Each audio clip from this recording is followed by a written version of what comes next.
Chapter 233. Chaos Era. What is that? The elves in the palace all looked at each other blankly. As a result, they found the same blankness on their companions' faces. The palace on the Elven Island had never restricted the elves from entering and exiting. As long as they wanted to, any elf could come and go as they pleased as if they were at home. If the Elven Queen was free, she might even call out to him on a whim and have a friendly chat with him. Even so, the Elven Palace had never been so lively since it was built. Because all the elves did not dare, even if the Elven Queen was as warm as the spring breeze and the sun when she faced them. They still did not dare. Many young elves who were less than 300 years old regarded the Elven Queen as the highest god and the Elven Palace as a sacred place. Therefore, the elves who could appear here were all the backbone of the elven race who were more than 1,000 years old. But even with their long lifespans, they did not understand what the chaos era that the Elven Queen was talking about. The Elven Queen saw the blankness of her people and said, "At the beginning of the world, black and white were mixed, light and darkness mixed together." At that time, the world had no order and rules, so the gods called it the Chaos Era. Later, when all living beings were born, light and darkness were opposed to each other for various reasons. Since then, the gods were divided into two camps. Then, they attacked each other and wanted to occupy the dominant position in the world. During this period, the gods called it the Holy War Era.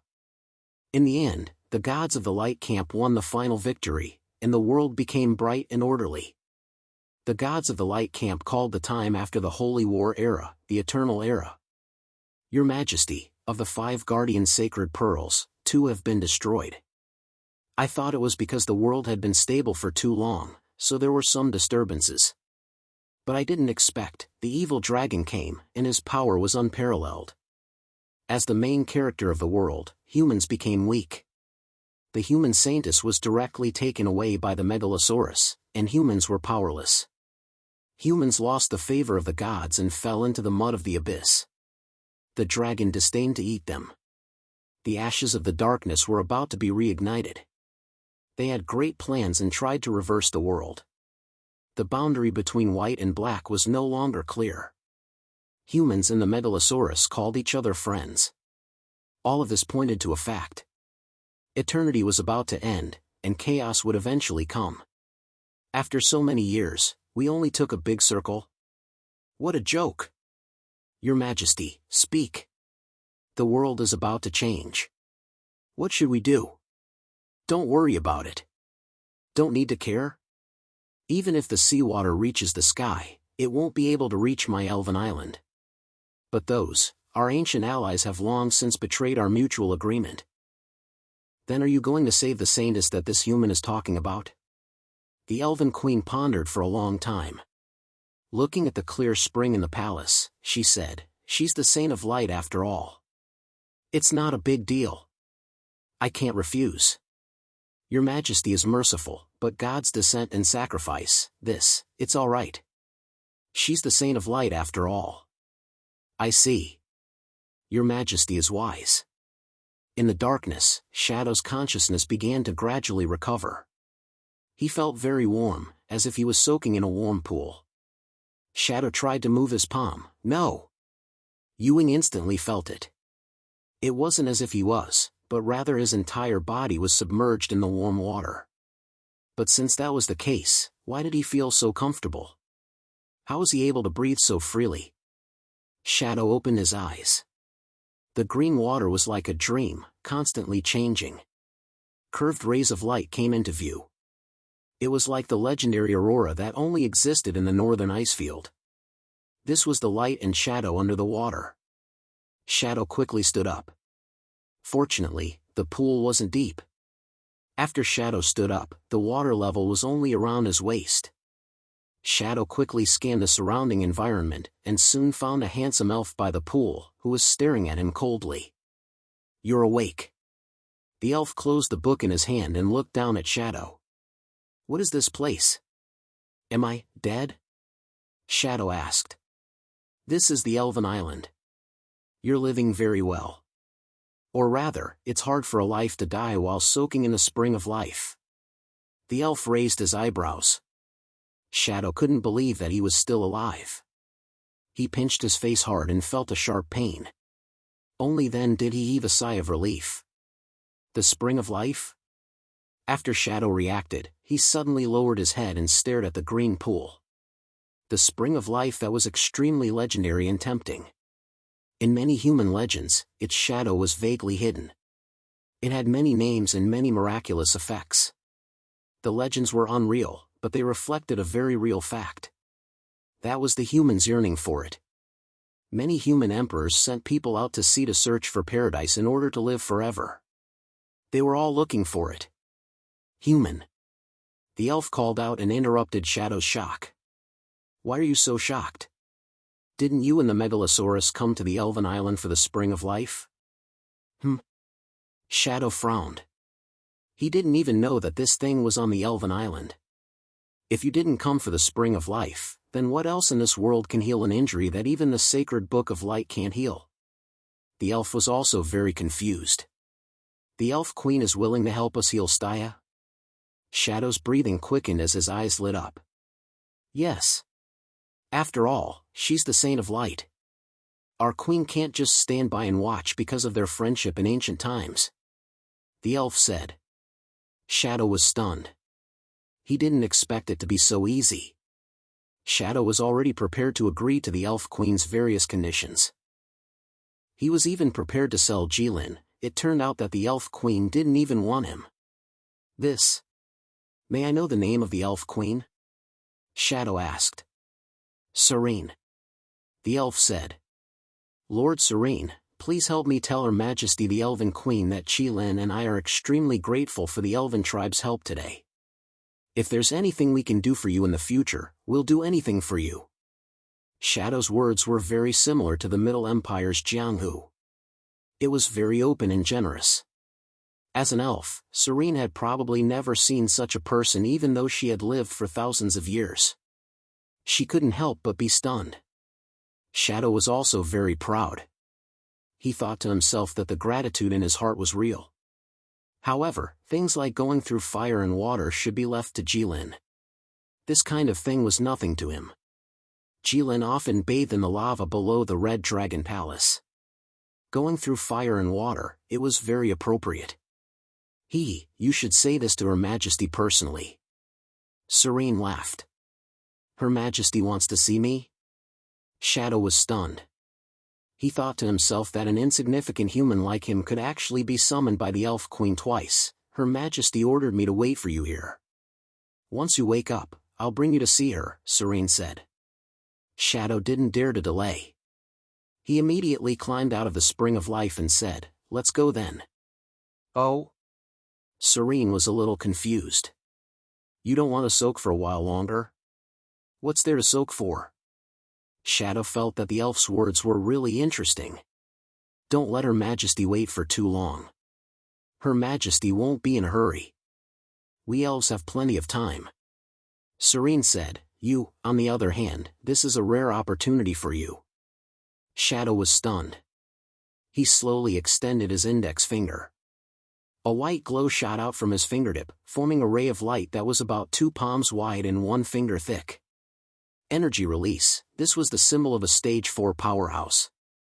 Shadow was shocked. He thought to himself, I just soaked in the spring of life for a while, and I easily crossed the gap between stage 3 and stage 4. This elf brother's words were really too subtle. This kind of opportunity was more than rare. It was simply a once-in-a-thousand-years opportunity. Shadow paused, blinked, and suppressed the shock in his heart. He took a deep breath and said to Serene, Let's go and see Her Majesty. Serene looked at Shadow. This was the first time she looked at the human in front of her so seriously. Then, she really laughed and said, Even if the dragon's kin is extremely weak, you're really not ordinary. Chapter 234. Shadow couldn't help but feel a little sick. He thought to himself, Are all elves praising people like this? What do you mean by extremely weak? This young master's skills were not considered too weak in the human society, all right. Okay, in that case, let's go. Serene said. Shadow could clearly feel that this elf's attitude was much better than before. Although this elf was polite to him before, and her smile was as warm as the spring breeze. However, what was hidden under that smile was a huge sense of distance, as cold and stiff as a glacier. It made Shadow feel that even if this elf smiled and suddenly raised her hand to kill him, it wouldn't be a surprise. At this point, Shadow had two clear judgments about the elves. First, the elves were really hostile to him. The descendants of the dragons, the betrayers of the humans. These things that sounded mysterious were really not just empty words. Second, the elves were too simple-minded. If he used human words with a little exaggeration, it could be classically described as pure as a piece of white paper. The elves were a dreamlike existence in human legends. They were the yearning of all humans. The most fundamental reason was that the elves had a near-eternal lifespan compared to humans. If the legends were true, then this elf in front of him couldn't be younger than 200 years old. A 200-year-old person couldn't even hide his true emotions well. In the eyes of Shadow, who was in his early 20s, this was something worth lamenting. Shadow suddenly remembered that Jilin once said such a thing. There were many animals in the world that were smarter than humans, but they were never more complicated than humans. Shadow now felt that these words were really reasonable. Humans had a hard life. Countless humans wantonly squandered the peerless wisdom bestowed by God and racked their brains. They only used it to scheme against their own kind and set each other up. Most people wanted to extract benefits from their own kind. What's more, they just wanted to show off their superior wisdom, establish their dominant position, and get some self-comfort. What's wrong? Serene took 2 steps and noticed that Shadow hadn't come up from the spring of life yet, so she turned back and asked. "Oh, nothing." Shadow quickly climbed up from the spring of life and caught up with Serene. "Lord Elf, how old are you?" Shadow said with a smile. "What do you mean?" Serene didn't understand. "How old are you this year?" This time, Shadow tried to make it as simple as possible. "Oh." Serene said, "According to the human's calculation, it should be 1,200, more than that. It's hard to calculate the change." "Why are you asking this?" "It's nothing, I'm just asking. Humans always like to ask about other people's age. Please don't take offense." Shadow cupped his hands. As Shadow spoke, he began to sweat in his heart. He thought to himself that he had underestimated the other party by 1,000 years. "How old are you this year?" Serene asked casually. "This, 25. Shadow's answer was a little vague. He was only 20 this year. Shadow didn't know why he added an extra 5 years. What followed was a period of silence, and the atmosphere was faintly a little awkward. Just like that, until Shadow followed Serene out of the hall and into the forest, neither of them said a word. If it was said that humans couldn't talk to each other after 10 years, then 2 people who were more than 1,100 years old really couldn't even open their mouths. "We are going directly to see Her Majesty the Queen?" Shadow couldn't help but ask when he saw that they had already entered the forest. "Yes." Serene's tone was obviously a lot stiffer. "Don't we need to inform her in advance?" Shadow asked. "Her Majesty knows everything. If Her Majesty wants to see you, you will naturally be able to see Her Majesty," Serene said. "Is it some kind of theurgy?" Shadow asked. "It's Her Majesty's power," Serene said. "The flowers, plants, and trees are Her Majesty's eyes and ears. When your body touches the branches, leaves, or steps on the grass, Her Majesty has already noticed you." "Power? Is that the legendary power that only the gods have?" Shadow was shocked. "There are too many human legends. Most of them are specious," Serene said. Shadow was silent for a moment, then nodded and said, "That's true." After Shadow finished speaking, he took out a small white cloth from his pocket and covered his eyes again. The elves obviously didn't take him seriously, even if they thought that he was a descendant of the dragon. He didn't touch the things that he carried with him. Even the most conspicuous longsword was casually placed next to the fountain of life. "What are you doing? If you have an eye disease, the fountain of life should have cured it." Serene kindly reminded him. She thought that this human's eyesight had been bad for many years and had developed a habit over the years. Shadow thought to himself, I can't tell you that your majesty is too good-looking. I'm afraid that I won't be able to control myself when I see your majesty later. If I lose my composure and anger your majesty, I'll be killed. Although he couldn't say this out loud, Shadow had learned from the literary leader, Mr. Ouyang, in the Middle Empire after all. This wasn't difficult for him. If it was the same, he could just say it in another way. The Elven Queen is the embodiment of the beauty of heaven and earth. She is pure and bright. How can an ordinary person like me look directly at her? That's why I specially prepared a piece of white cloth to cover my filthy eyes. I don't want to offend Her Majesty and offend heaven and earth. I'm terrified, Shadow said seriously. In fact, Lance didn't understand most of Shadow's words. However, he understood the general meaning. At the same time, he deeply agreed.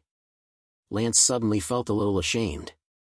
He thought to himself, is my respect for Her Majesty less than an outsider's? Lance led the way for Shadow with apprehension and shame.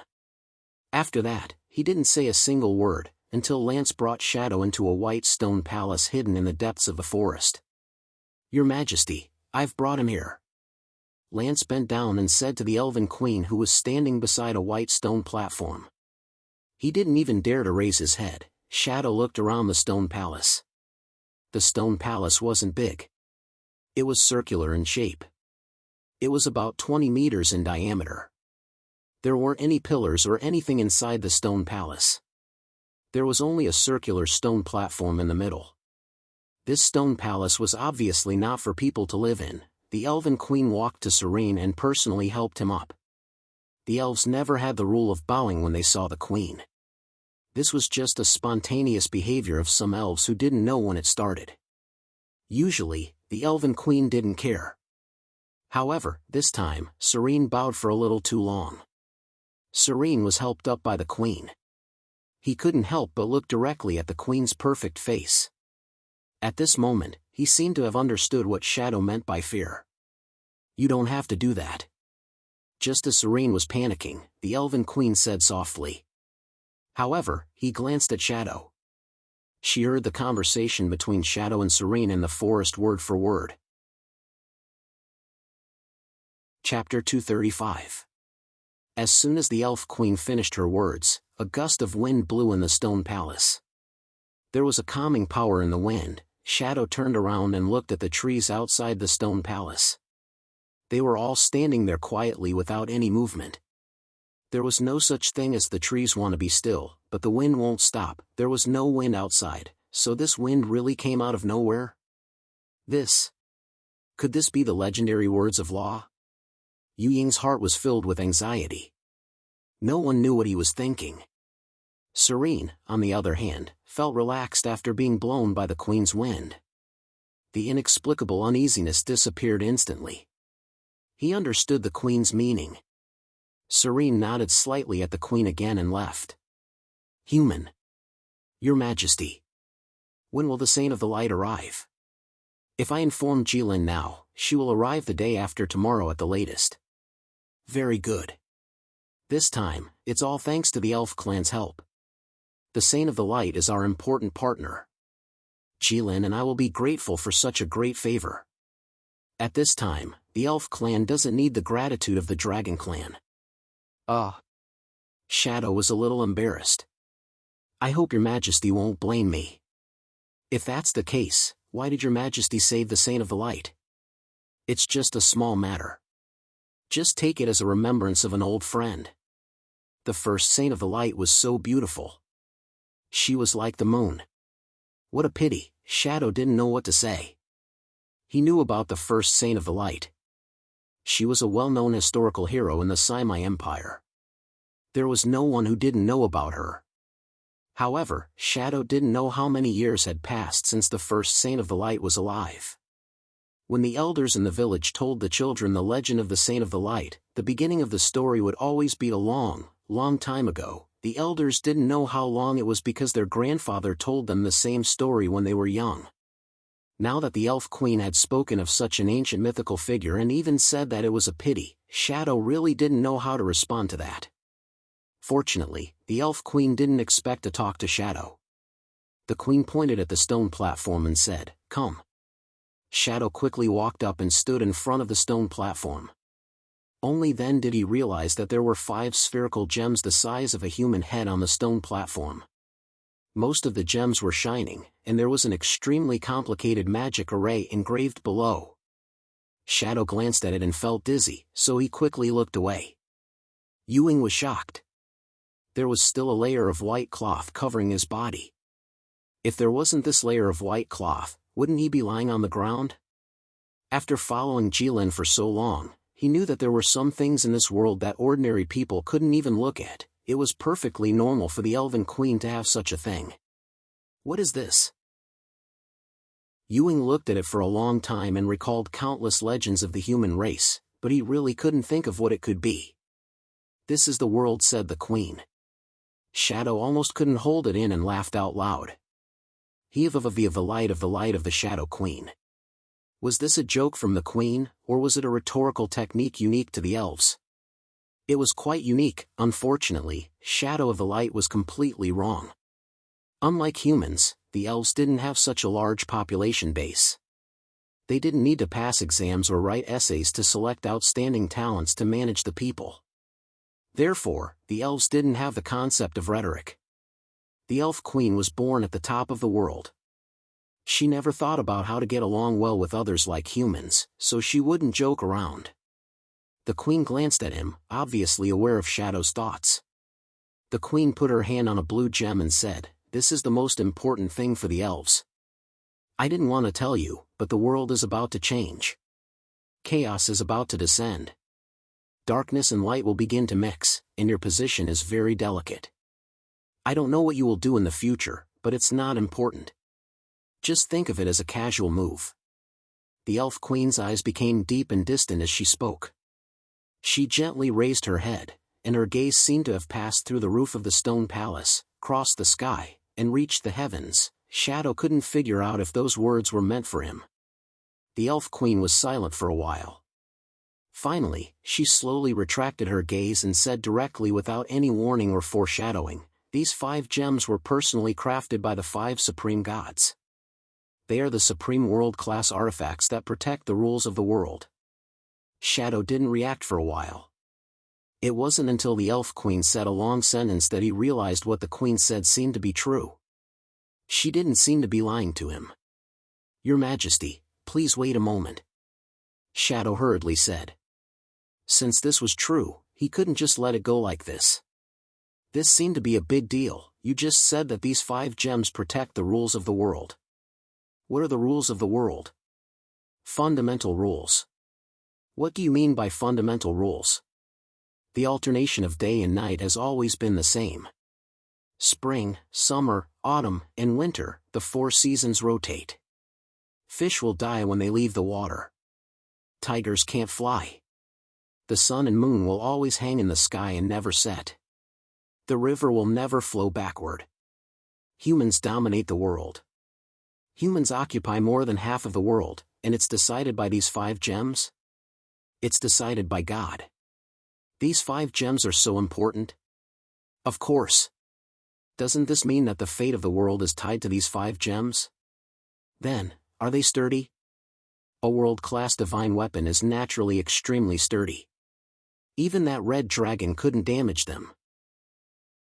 "Your Majesty. But this one is cracked." Shadow pointed at the blue gem and said with a trembling voice, "That's why. The world is about to change. Humans should be aware of it." The elf queen seemed to sigh softly. However, that sigh was very soft. Shadow didn't seem to hear it clearly. This was because Shadow suddenly remembered something strange. The people from the Red Dragon sect had told him that the tide at Ping Fong Pass this year came early. It came earlier than the previous years. Then this one, then, the Shadow pointed at the golden orb. There were a total of 5 gems. The other 4 glowed. Only this one was dim like an ordinary stone. It was obviously abnormal. This one is completely destroyed.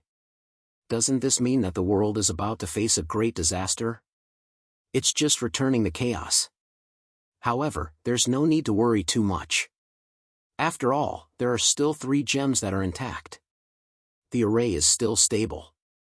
Why are you telling me this? To give humans a chance to choose. Chapter 236. A chance to choose? Shadow repeated the Queen's words. That's right. The Queen nodded. The world is about to change greatly. As outstanding intelligent creatures, humans should know what they are about to face. In the face of disaster, they should use their wisdom to make a choice for themselves, regardless of whether the choice is to resign themselves to death or to fight for survival. However, if they don't even know what they are about to face and die in a daze, it would be a waste of the wisdom that the gods have given to humans. Disaster? May I ask your majesty, if these 5 god orbs are all? Shadow did not finish his sentence, but his meaning was obvious. The world will return to chaos, and the alternation of day and night will no longer be orderly. Sometimes, a month will be night, and sometimes, a year will be day. The world will no longer have the concept of 4 seasons. Stars will fall from time to time, and mountains will float in the sky. In the face of such a disaster, what choice do humans have? Although there are not many, there are still some. Please enlighten me, your majesty. For example, to prevent these god orbs from being damaged. When Ewing heard this, he felt that it was nonsense. However, after thinking about it for a while, it did not seem to be nonsense.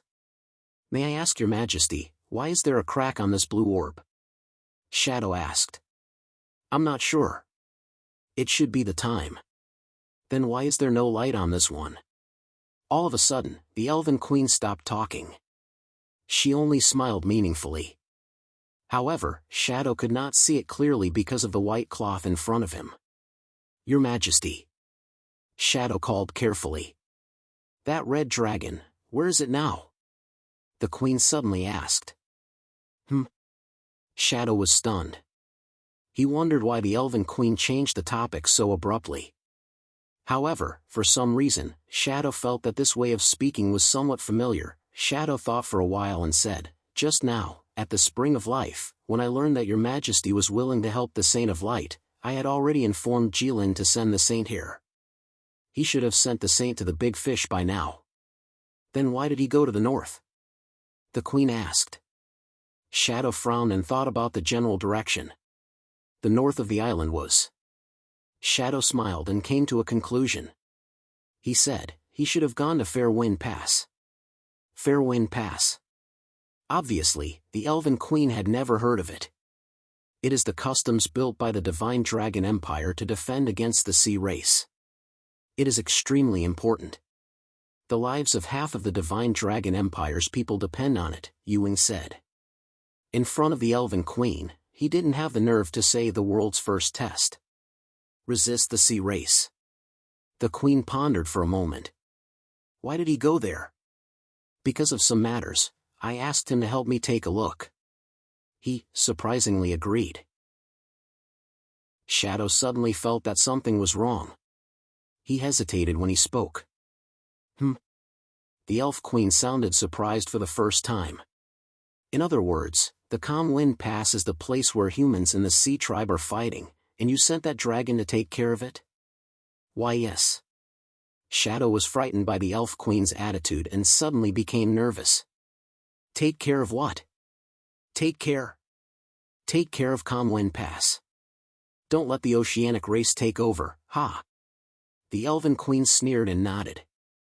You're really a traitor of the human race. You're really something. Your Majesty, what do you mean? Once the red dragon goes, the oceanic race will definitely win.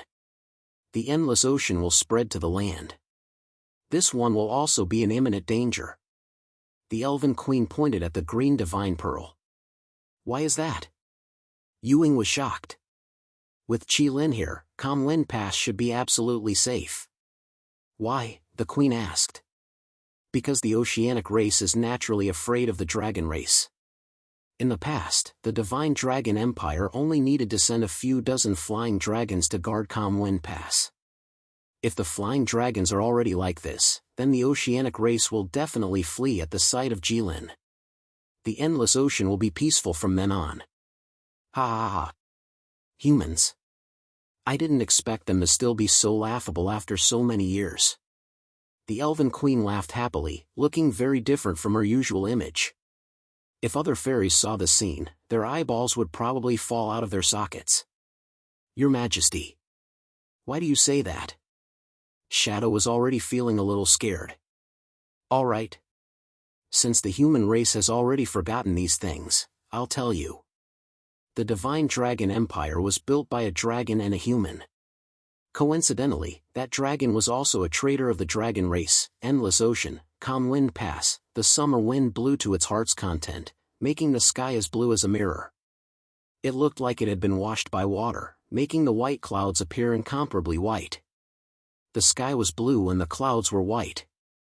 The warm wind was just right, and the weather was clear. It was a rare good day. If one only looked at the sky, the world seemed to be still peaceful, and the mountains and rivers were untouched.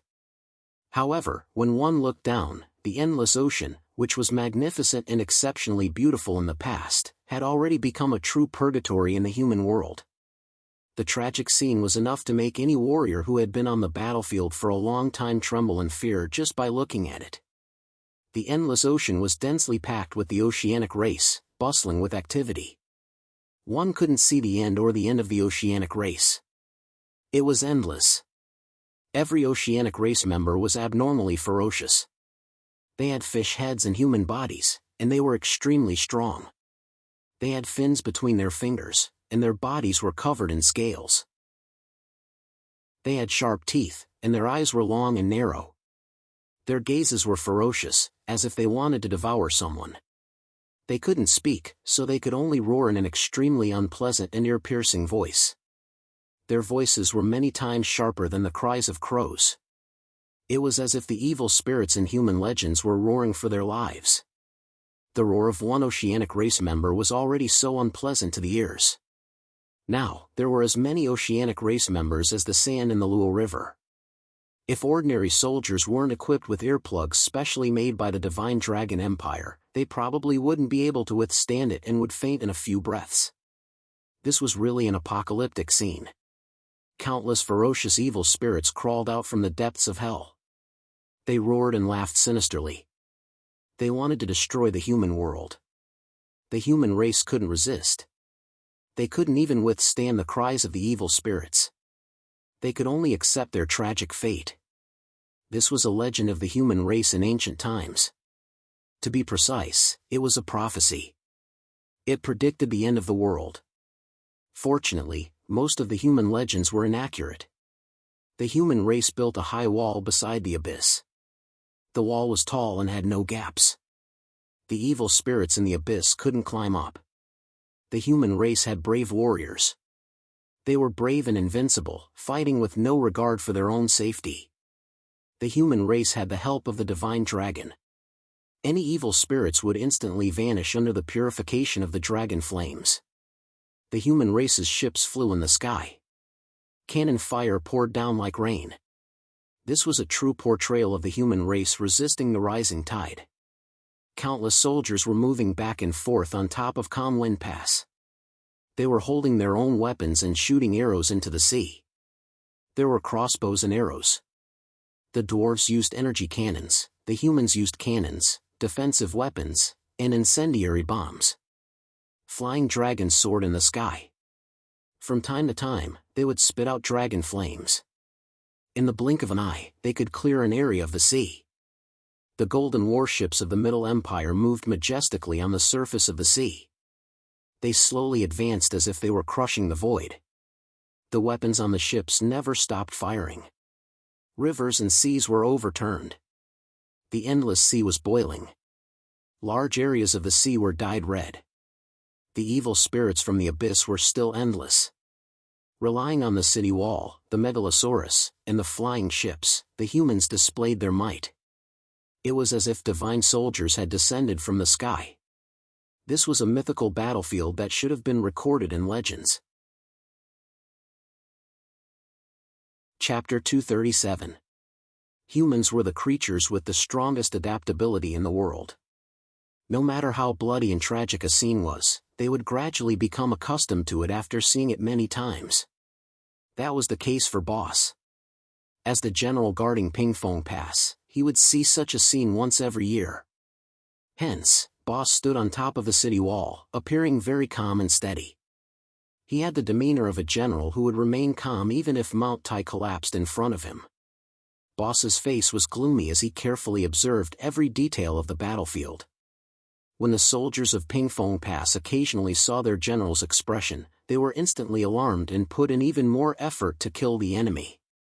Boss's half-disfigured face looked even more unbearable than if his entire face was disfigured. Half of his face was intact and half of his face was disfigured. Anyone who saw it would feel strange. They felt their hair stand on end. If Boss could scare a ghost when he walked on the street at night, his current expression could probably scare a ghost to tears. This battle was very tense, very tense. Boss had guarded Pingfong Pass for more than 20 years. This was probably the most difficult time he had ever faced. This was because there were simply not enough Dragon Knights. Previously, there were still 20 Dragon Knights. However, 2 of them had gone to the south. Boss had thought that they would be able to return on the same day. Hence, he had not paid much attention to them. However, he had not expected them to die so inexplicably. The Dragon Knights of the Divine Dragon Empire actually died in their own empire's territory? Boss's teeth itched whenever he thought of this. If they wanted to die, they could have died at any time. Why did they have to choose this time? Now was the time when Pingfong Pass needed Dragon Knights. There were not many of them in the first place.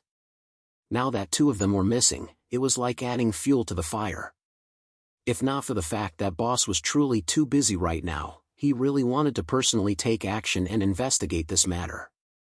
However, since they were already dead, there was no point in saying anything now. Boss looked at the 5 golden spaceships flying in the sky. These things were incomparably huge. When viewed from below, they covered the sky and covered the sun. Each spaceship seemed to be able to carry more than 10,000 people. They looked very powerful and were much stronger than the Dragon Knights. Now that they were firing at full power, they were even more earth-shattering. Those beasts in the sea could not even raise their heads. Seeing the might of the Middle Empire's golden flying ships, Boris could not help but let his imagination run wild. You said that the Divine Dragon Empire is the only one of the 5 great empires near the sea. Of course, the fishing industry was the most developed, and they had the largest number of ships in the world. But why couldn't any of them fly? If the Divine Dragon Empire could also make their ships fly, they would be able to board a few more of these big fellows. Bose felt that he could lead an army on an expedition to the sea. There was no need for them to stay here and wait for the oceanic race to attack them. However, Boris was only thinking about it. He knew that the Middle Empire could make ships fly, but how they did it was a big secret. Bose did not wish to overthink this issue. After all, so many years had passed.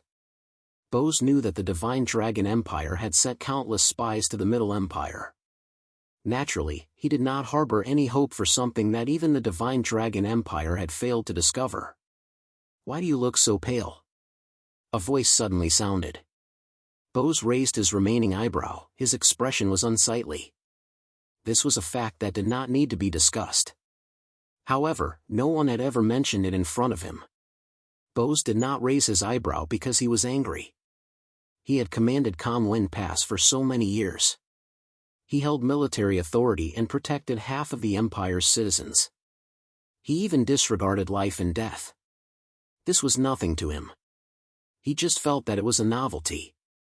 However, after he instantly determined who this person was, Bose lowered his eyebrow. It could even be described as submissive. "Lady Flay," Bose turned his head and greeted her. The Middle Empire's golden warships are indeed worthy of their reputation. The largest dragon warship is probably comparable to an ordinary legend rank expert in terms of might alone. Flay commented on the golden warships. Flay started making comments about the golden warship. "General Bose, this should be your first time seeing it, right?" "Yes," Bose replied with a nod. "They are indeed powerful."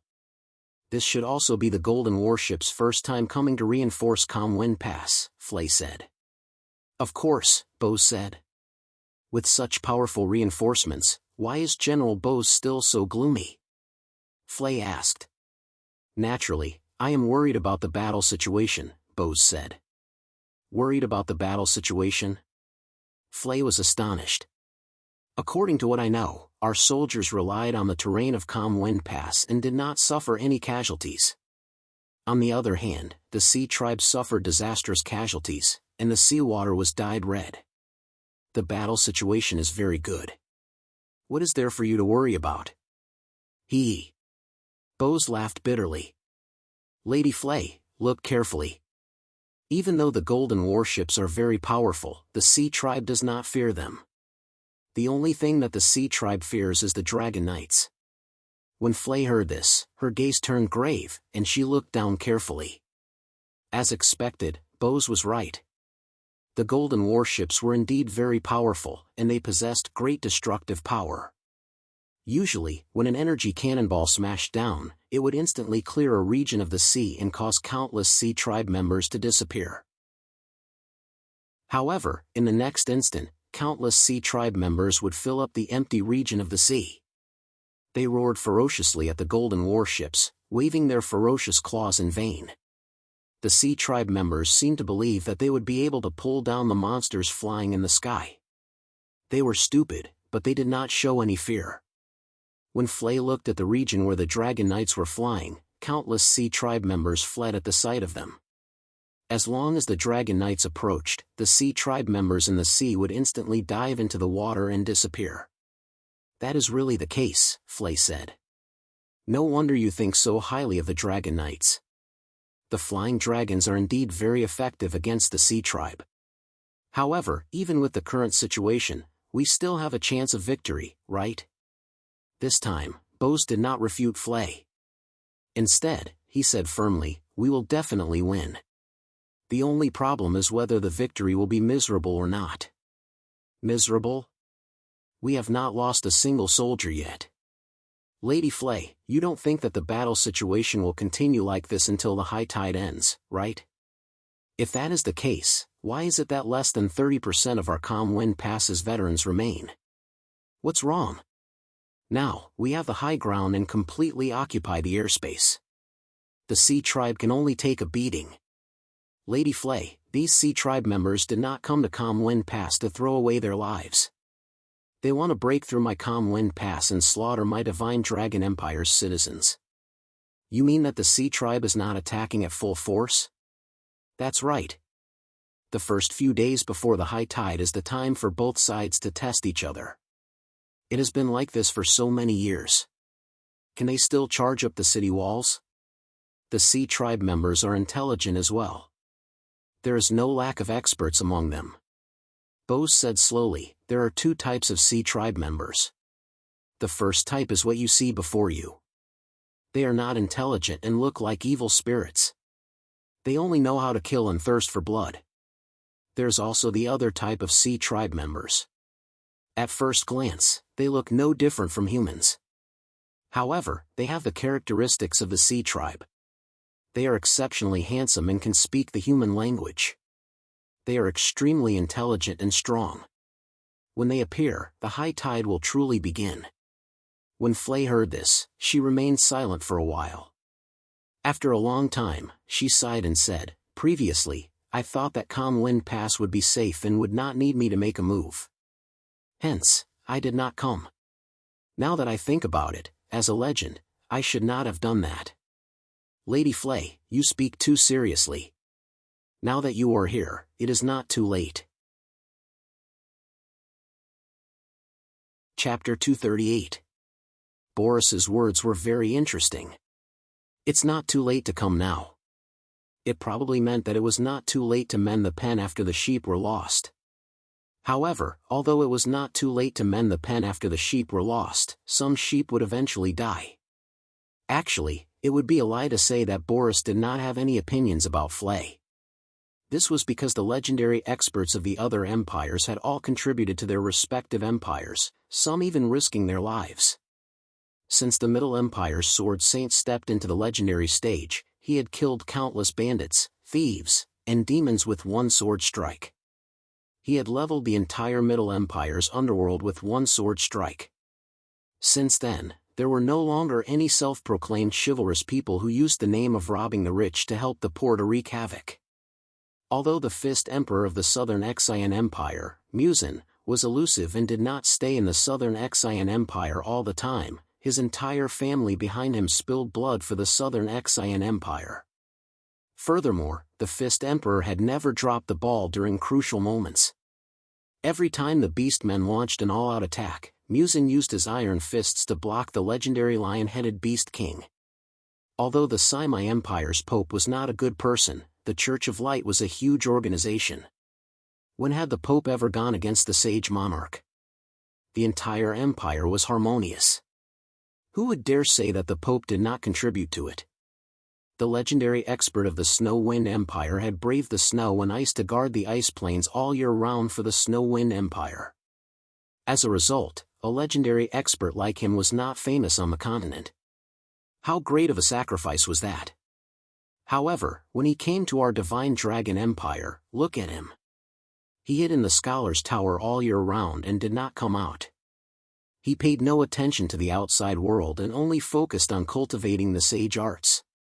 Now, he finally came out. Yet, he created a Red Dragon sect. He specifically went against the Divine Dragon Empire. From the looks of it, he even had the ambition to destroy the empire. To the Divine Dragon Empire, having such a legendary expert was better than not having him. Boris had guarded Calm Wind Pass for many years. It had been very tough, and many of his brothers had died. Although he had no complaints or regrets, he could not help but think about how many fewer people would have died if a legendary expert had helped. Fortunately, Flay was a legend of the Divine Dragon Empire. When Calm Wind Pass was in its most difficult time, she still lent a helping hand. "When do you need me to take action?" Flay seemed eager to give it a try. Looking at the countless monsters in the sea, she had the urge to boil the endless sea and turn all the sea creatures into stew. "Don't worry," Bose hurriedly said, "we can still hold on for now. You don't have to do anything for now.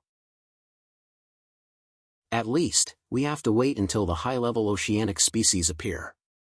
Flay sighed somewhat regretfully. However, she didn't say anything else. She only nodded and approved of Bao Si's decision. Although she was in the legendary realm, Bao Si was the true leader of Calm Wind Pass. Even if the Hero King came personally, it was likely the same. Flay was bored to death as she looked at the battlefield. To her, this was merely a one-sided massacre. Flay asked in a bewildered tone. "What's wrong?" Boris asked. "Look at that golden spaceship." Flay pointed at one of the spaceships. "It seems like there is a hole at the bottom of the spaceship." Bose was shocked. He hurriedly looked over.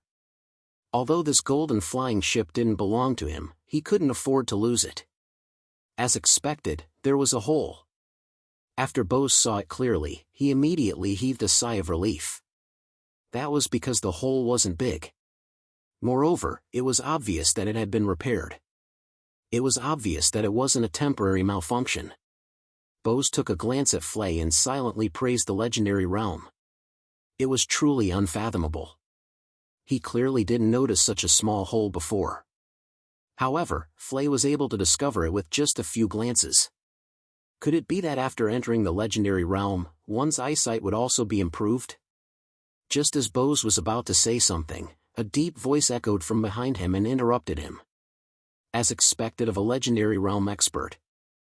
"I didn't expect that you would be able to discover this." The person who spoke was the great prince of the Middle Empire, Li Gui.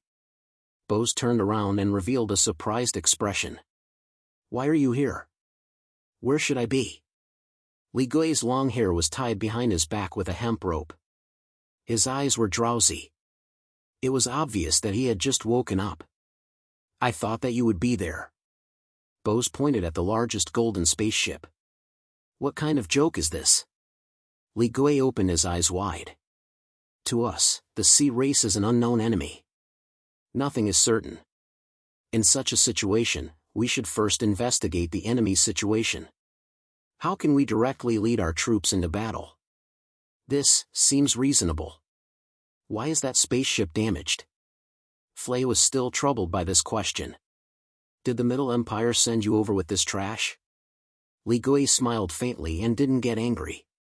He pointed at the spaceship and said, although it's damaged, it's not a big problem. This is the work of a disciple of Sword Mountain. Disciple of Sword Mountain? Bose was shocked. Isn't Sword Mountain Lord Sword Saints? Li Gui knew what Bose was trying to say. He wanted to know why Sword Saint would draw his sword against the Middle Empire's army. However, he only smiled and used this perfunctory expression to tell Bose that it wasn't convenient for him to talk about this matter. Back then, Luo Fenghuiningi led the southern town border army and fought against Qinhuan and Urgenshi army in the capital. At that time, Li Gui was under the protection of his own faction. He hid on the side and quietly observed the battle. It could be said that he had witnessed the entire process of the third prince forcing the emperor to abdicate. The big hole in the spaceship was created by a disciple of Sword Mountain. The elephant-class spaceship flew in the sky like a building in a palace. It was extremely huge. Compared to it, the disciples of Sword Mountain were like ants in front of an elephant. They were so small that they weren't even worth mentioning. However, such a small life form that was like a speck of dust suddenly soared up with a sword light and arrived at the bottom of the spaceship. Then, a sword light suddenly appeared. The sharp sword intent filled the sky and the earth. The sword light flashed and disappeared, but the spaceship was almost cut in half. Such a shocking scene would definitely cause everyone's eyeballs to pop out of their sockets if it happened in an ordinary place. However, in that battle, it didn't seem very eye-catching. This was because not far away, two legend-rank experts were confronting each other. A red Megalosaurus destroyed 5 dragon-class spaceships by itself. It was like a human child accidentally destroying his favorite toy. Even after the battle ended, Li Gui didn't manage to jump out and carry out his plan to fish in troubled waters. He wasn't the only one. He knew that his 10 or so younger brothers must have seen this battle. Their thoughts were probably similar to his. After all, they were all brothers of the same father but different mothers. However, they didn't come out. Speaking of which, it was normal for the mantis to stalk the cicada while the oriole was lurking behind. However, the battle between the Kunpeng and the Megalosaurus was intense. Why was the oriole lurking behind them? Was he courting death? The oriole should hide far away and watch the show. Li Gui naturally couldn't tell Boris about this family situation in detail. After all, he couldn't wash his dirty linen in public. When Flay saw that Li Gui didn't say anything, she knew that this matter was related to the ascension of the new emperor of the Middle Empire. She knew that it wouldn't be good to ask, so she asked Boris, when will those high-level members of the Sea Tribe come out? Let me know in advance so that I can prepare in advance. These words were just for show. He forcefully changed the topic to ease the awkwardness. After all, Flay's flame magic was the best among the human race. There was no one in the entire world who could compare to her. If she said that she needed to prepare before starting a fire, it would be too laughable. However, he didn't expect that this sentence would cause Boris to furrow his remaining eyebrow. According to past experience, those high-level members of the Sea Tribe should have appeared long ago. However, this time, they still hadn't made the slightest move. This was truly abnormal. I'm shameless enough to ask for a recommendation vote. Thank you, everyone. I wish everyone a happy winter solstice. I hope that the dumplings you'll eat will be filled with your favorite fillings. For all, for all, for all, for all, for all. Chapter 239. Bose had been guarding Calm Wind Pass for many years, and he was the highest commander. He overlooked the whole battlefield, and it could be said that he was the person who understood the Sea Tribe the most. But now, even he felt that something was amiss, and it could be seen how abnormal this situation was. The high-level Sea Tribe members hadn't appeared yet, and these low-level Sea Tribe members were being slaughtered. Bose didn't understand what this meant. But as a general, he knew that there must be a demon behind this abnormal situation. On the battlefield, an unknown and an unexpected were the reasons why an army was defeated like a mountain. What's wrong? Did something happen?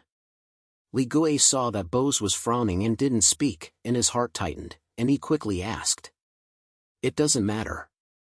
Bose waved his hand and shouted loudly. No matter what the Sea Tribe wants to do, we must defend this pass. We will stay here and wait for them to attack. This is the only way we can fight against the Sea Tribe. After all, we can't dive into the deep sea. We can only do few things, but this is also the reason why we can do what we can do well. We must make preparations, fortify the city wall, and welcome the storm. We will deal with whatever comes our way. We will remain motionless, and let the wind come from all directions. Only when we are together with this wall can we be called Calm Wind Pass. Calm Wind Pass isn't a reef in the sea that can only bitterly endure the raging waves. We are a mountain in the sea, and no matter how strong the wind and rain are, we will still stand here. Because behind us is the Empire. Bose raised his right hand and shouted loudly. The Empire. Countless soldiers replied, and their voices were like thunder. They even suppressed the roars of the Sea Tribe members in the sea for a short moment. When Bose shouted these words in a roaring tone, Li Gui and Flay knew that these words weren't directed at them. This was Bose's encouragement to all soldiers in Calm Wind Pass.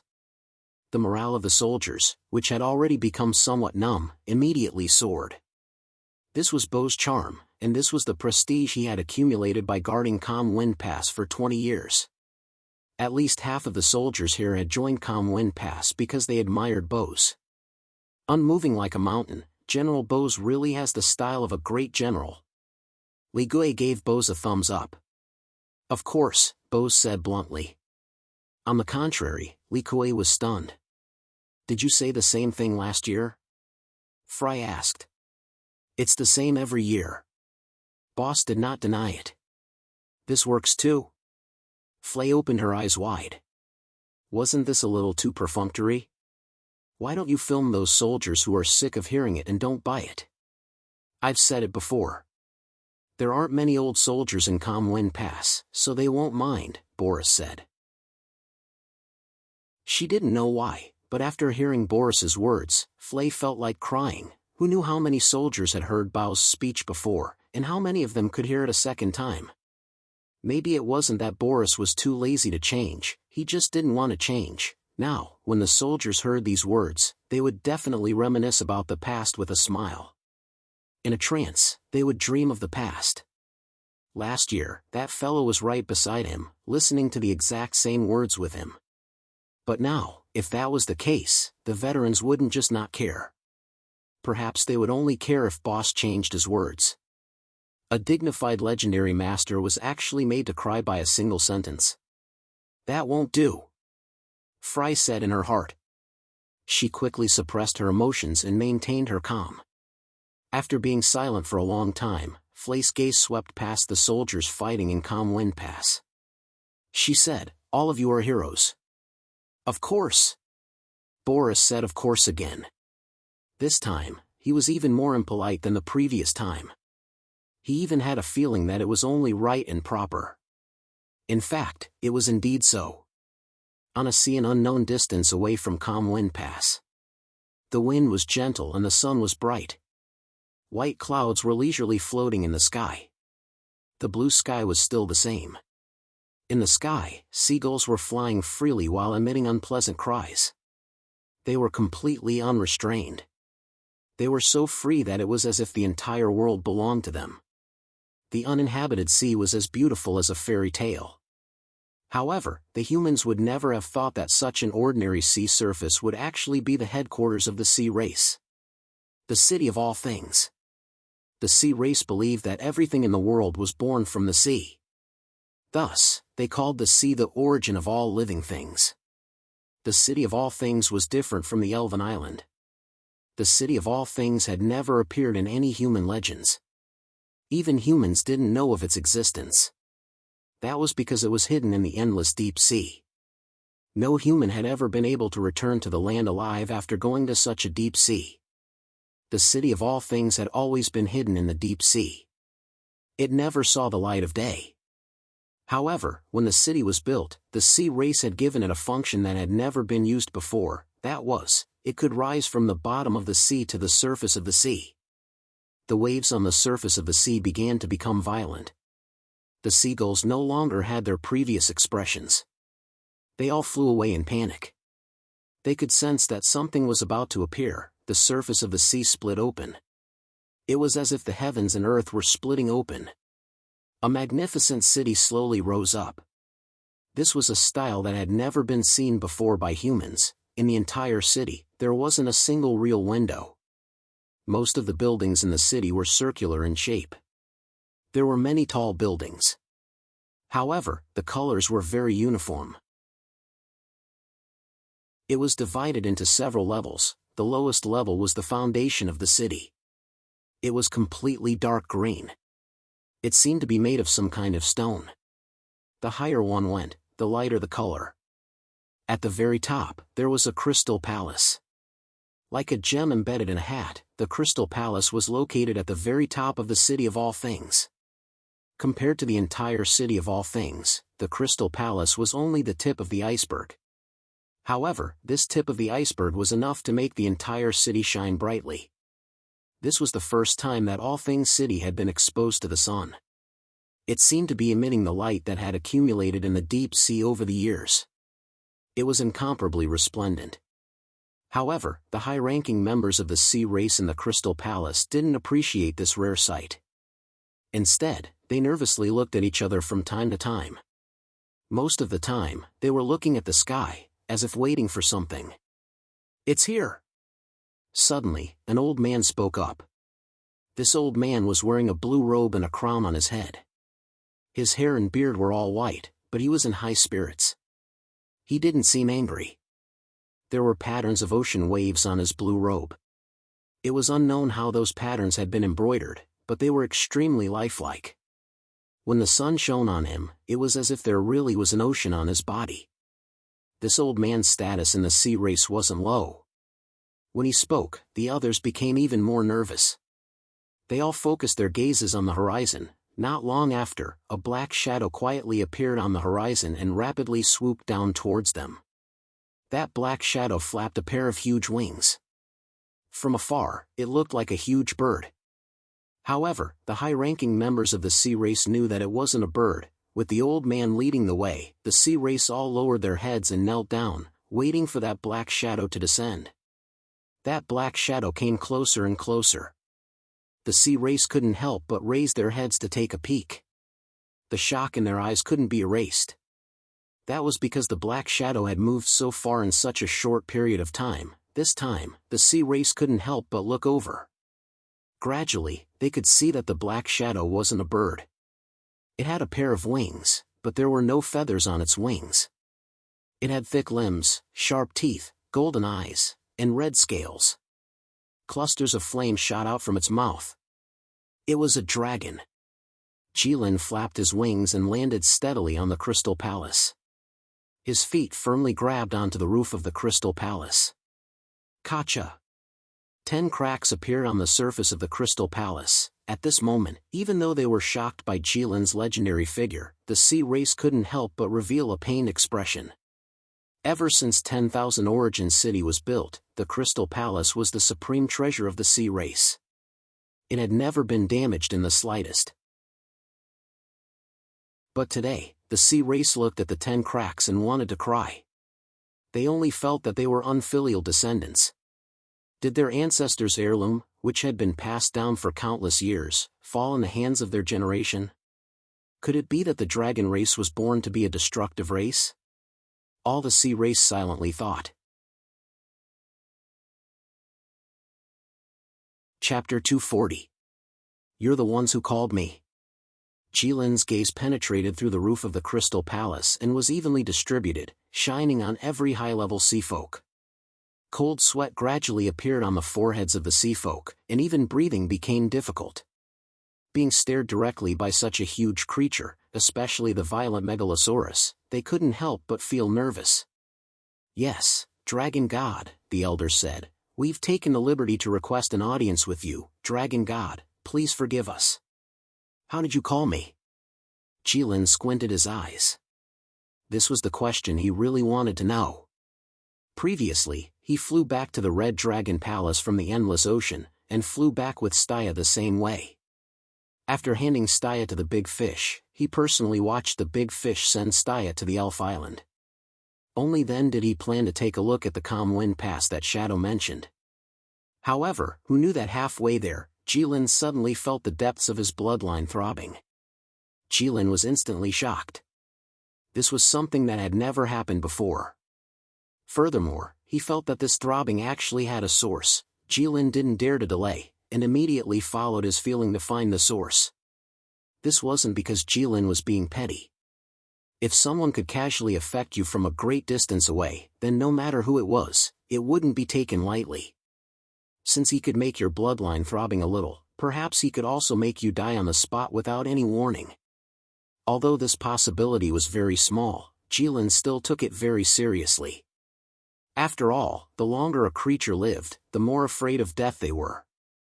Their lifespans were as long as the heavens, and they had to see the changes in the world, and the flow of the galaxy. How could they take a little risk and play with creatures like you that would pass away in the blink of an eye? Therefore, Jilin decided that if these guys' answers didn't suit him, Jilin didn't mind burning them all to death. Not even ashes would be left. It was clear that the old man didn't expect Jilin to ask such a question. In the old man's opinion, this was something that didn't need to be said. But since Jilin had asked, the old man didn't dare to think too much. He was afraid that hesitating for a moment would anger the evil dragon. He hurriedly took out a blue scale from his sleeve and held it high above his head. This is the reason why we can summon the Dragon God. The moment the old man took out the scale, the golden light in Jilin's eyes shone brightly, illuminating the entire crystal palace. Jilin watched with rapt attention. With the eyesight of a dragon, it could be said that he could see everything at such a short distance. Not a single tiny bump or crack on the scales could escape his eyes. However, Jilin still couldn't believe his own judgment. Jilin thought for a moment and exerted a little force in his legs. Walala, the roof of the crystal palace was reduced to rubble. The crystal shards fluttered in the air like snowflakes. Under the illumination of the sun, it was as beautiful as a dream. Jilin, who had transformed into a human, descended from the sky accompanied by countless crystals, like a god descending to earth. Jilin walked in front of the old man and took the scale from the old man's hand and rubbed it carefully. He was finally sure that this was a dragon scale. It was the scale of a megalosaurus that didn't lose out to him at all. And looking at the mottled traces on the dragon scale, he could tell that it had been there for countless years. Why was there a dragon scale here? Dragon scales could drop by themselves, but they couldn't fall into the hands of others. Unless, if the sea race relied on this thing to summon him, Jilin could accept it. Get up. Why are you kneeling? Jilin said. Since he didn't want to kill him, there was naturally no need to tire him out. Thank you, Dragon God. How did you get this dragon scale? Jilin asked. It was bestowed by the ancestor god, the old man said respectfully. Water dragon? Yes. Ancestor god. What does your race have to do with my dragon ancestors? Dragon god, according to the legends, the sea race was born because of a single thought from the ancestor god. However, it's a long story.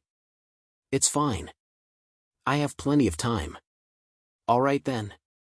Legend has it that the ancestor god and the sea god have been friends for many years. However, the ancestor god was extremely powerful and wasn't convinced by the sea god. The sea god was similar. One day, the sea god said to the ancestor god that although he was indeed powerful, he was ultimately inferior to a god. With the ancestor god's pride, he naturally couldn't just let it go. Instead, he held the sea god back and insisted that he explain it clearly. The sea god couldn't shake him off and could only say that the gods controlled the world and created all living beings. It was something that other races couldn't compare to. When the ancestor god heard that, he became competitive and used all his strength to create the sea race. The ancestor god showed off to the sea god, but he was mocked. The sea god said that his creation was merely a ferocious beast, not a living being. After the sea god said that, he sublimated a few sea race members. These sea race members were instantly filled with intelligence. They looked handsome and resembled humans. These are the ancestors of our sea race. Qilin listened to the old man's narration of the legends of the sea tribe. At the same time, he observed them. At first glance, these fellows didn't seem any different from humans. However, there were some characteristics of the sea tribe on them. For example, the old man had short blue fins behind his human ears. His arms that were hidden under his blue sleeves had tiny scales. All of this proved the old man's words, but most importantly, these people had a faint dragon bloodline, just like the wyverns. This was the reason why Qilin didn't burn these creatures to ashes despite his uneasiness. All right. Qilin casually found the highest chair and sat down, interrupting the old man's narration. Tell me, why did you call me here? For the sake of my dragon ancestors, if it's not too troublesome, let's talk about it later. Qilin suddenly changed his words halfway, but the sea race elder clearly didn't notice this detail. The old man's voice was filled with emotion and sincerity. He prostrated himself on the ground again with tears streaming down his face as he shouted, I implore the dragon god to send down heavenly punishment to punish those who don't believe in us and eradicate all injustice. Set things right. Set the world right. Return justice to my sea race. Qilin blinked his eyes and was truly stunned. He really didn't expect that these fellows, who looked like evil demons and ghosts in human legends, would say such righteous words. Qilin was stunned. He thought that these fellows had some evil plan that couldn't be carried out, which was why they spent so much time and effort to seek his help from so far away. And where did these fellows learn to speak from? Aren't you sea race? The way you speak sounds like you're from the third prince's side. If he hadn't stayed in the Middle Empire for a while, he might not have understood what this old man was saying. Cough, cough. Qilin coughed. Since that's the case, then this matter is easy to discuss. But let me ask you, who is the person you said you don't believe in? And what is this injustice? Replying the dragon god, those who don't believe in us are humans. The injustice is that the human race broke the contract and invaded the sea race's territory for no reason. The old man's voice trembled, and his eyes were filled with tears. He looked extremely wronged. Oh, Qilin nodded in understanding, thinking that he wasn't wrong after all. These fellows still wanted to find trouble with the humans. Chapter 241. When Qilin heard the old man's words, the last trace of doubt in his heart disappeared. If it was really like what the old man said, to do things like upholding justice and fairness, Qilin admitted that he could not do it, and this was not something he should do. He should look for Staya for these things. And Qilin felt that if the sea race was really a creature created by his dragon ancestors, they probably would not care about fairness and justice. There was a good saying among humans, birds of a feather flock together. There should not be any kind creatures like herbivores on the dragon side. Staya alone was enough for such a person. Just this one person had already tormented him quite a bit. Tell me specifically, what unfair things did the humans do to you? Qilin asked. Reporting to the dragon god, this matter started from the distant mythological era. Humans, various races, and some gods joined forces and launched a war against the gods under the leadership of the god of war. The sea race was naturally among them, side by side with the humans. That war destroyed the world and was extremely difficult. But in the desperate struggle of many gods and heroes of various races, we still won the final victory. In the end, the gods all left, leaving behind such a vast world for all living beings. The various races of the world won, so naturally, it was time for everyone to divide the territory. So, the various races of the world set up the 10,000 races contract. 10,000 races contract? Qilin was confused. There were 10,000 races at that time? No. It is said that this name was given by the humans, and the ancestors of the various races felt that it was very imposing, so they did not have any objections. Jilin nodded in realization.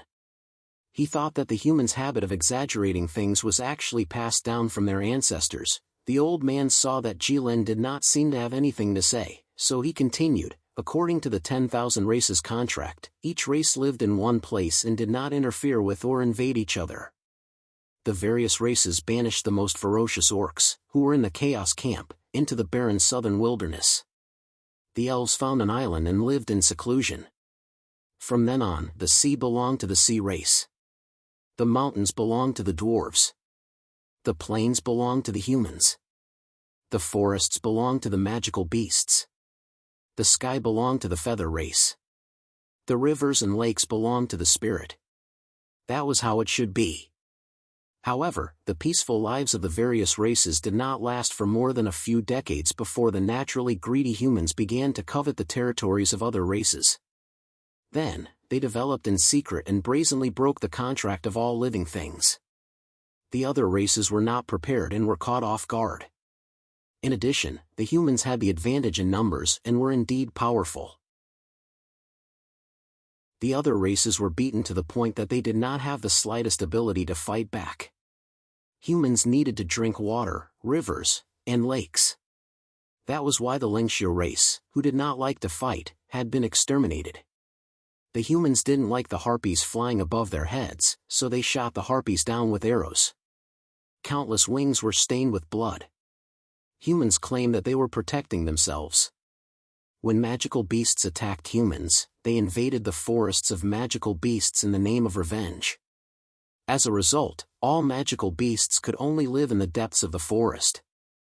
This might not sound like a problem at first, but the problem was that magical beasts never left the forest. After years of war, the humans suddenly realized that they needed the ores in the mountains to make weapons, so they attacked the dwarfs.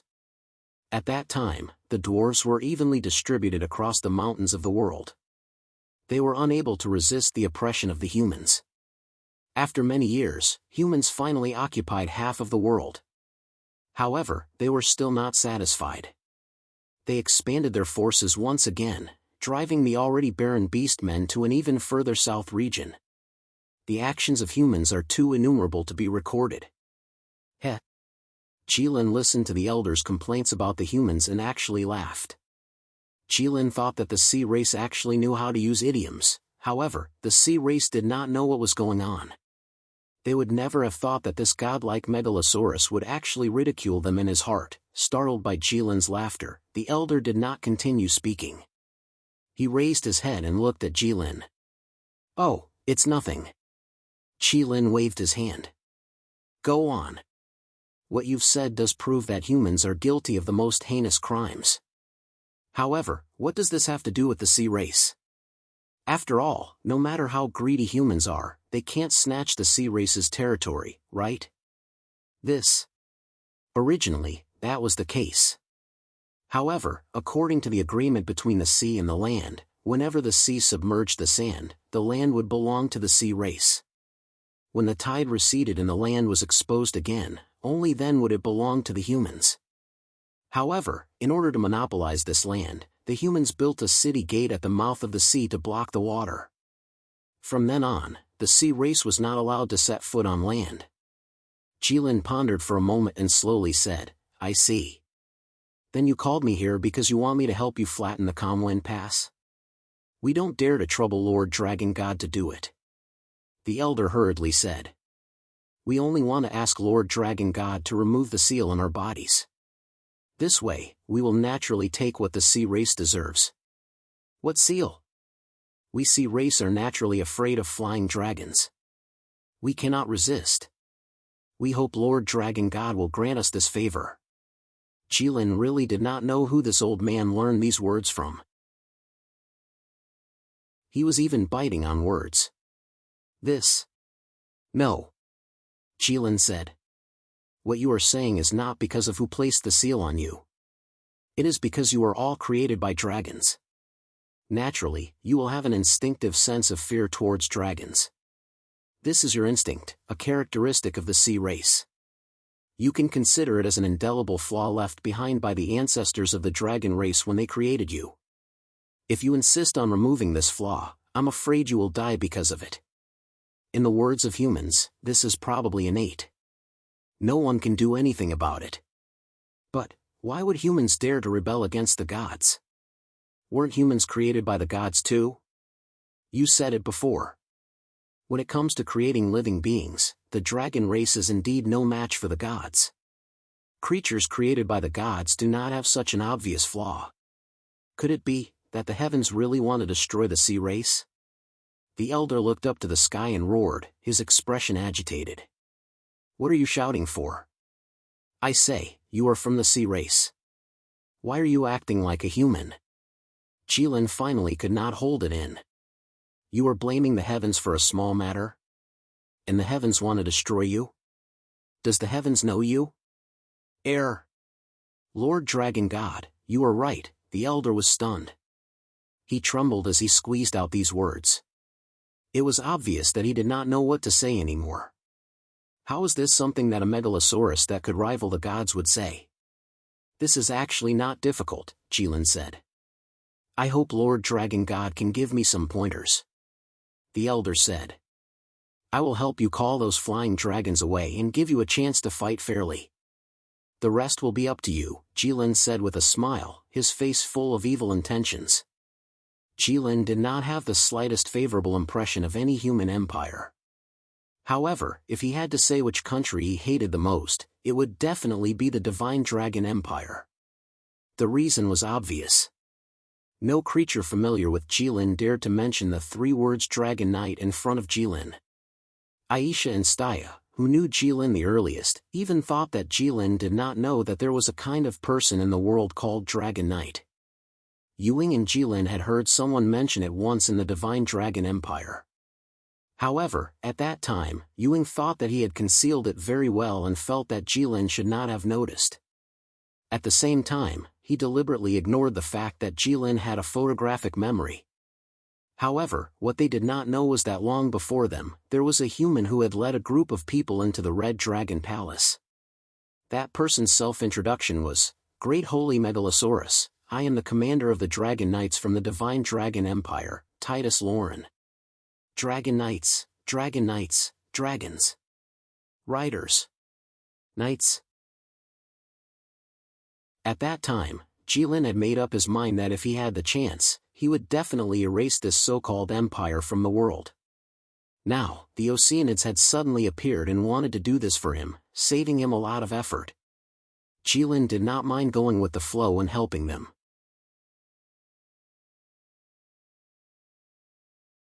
Chapter 242. The Sea Tribe Elder was overjoyed.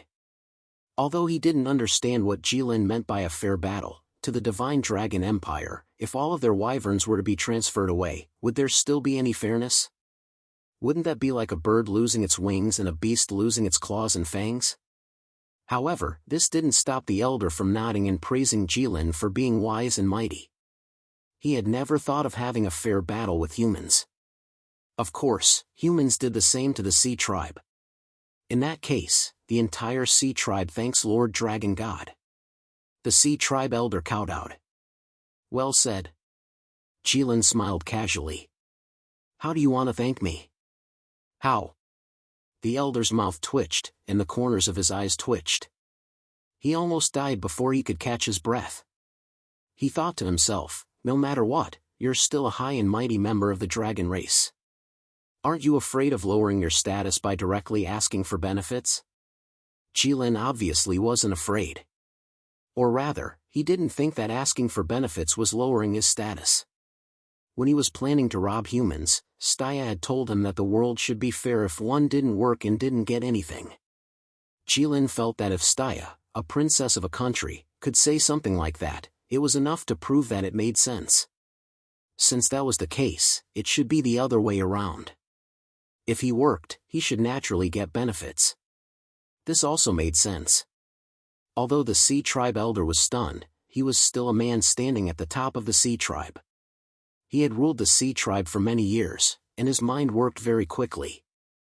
In just a moment, he made up his mind. The Sea Tribe will definitely thank you with treasures. We don't need Lord Dragon God's advice. The elder said. We invited you here, so we should prepare enough offerings for you. We'll bring them up for you now. However, the Sea Tribe has been living in the deep sea for a long time, and we really don't have anything to give you. We hope Lord Dragon God won't mind.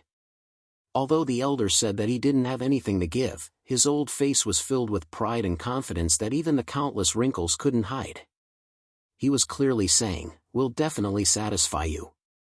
Soon, several high-ranking members of the sea race carried 4 or 5 large boxes and placed them in front of Jilin. Under Jilin's instructions, the sea folk opened the box on the spot. For a moment, golden light shone out.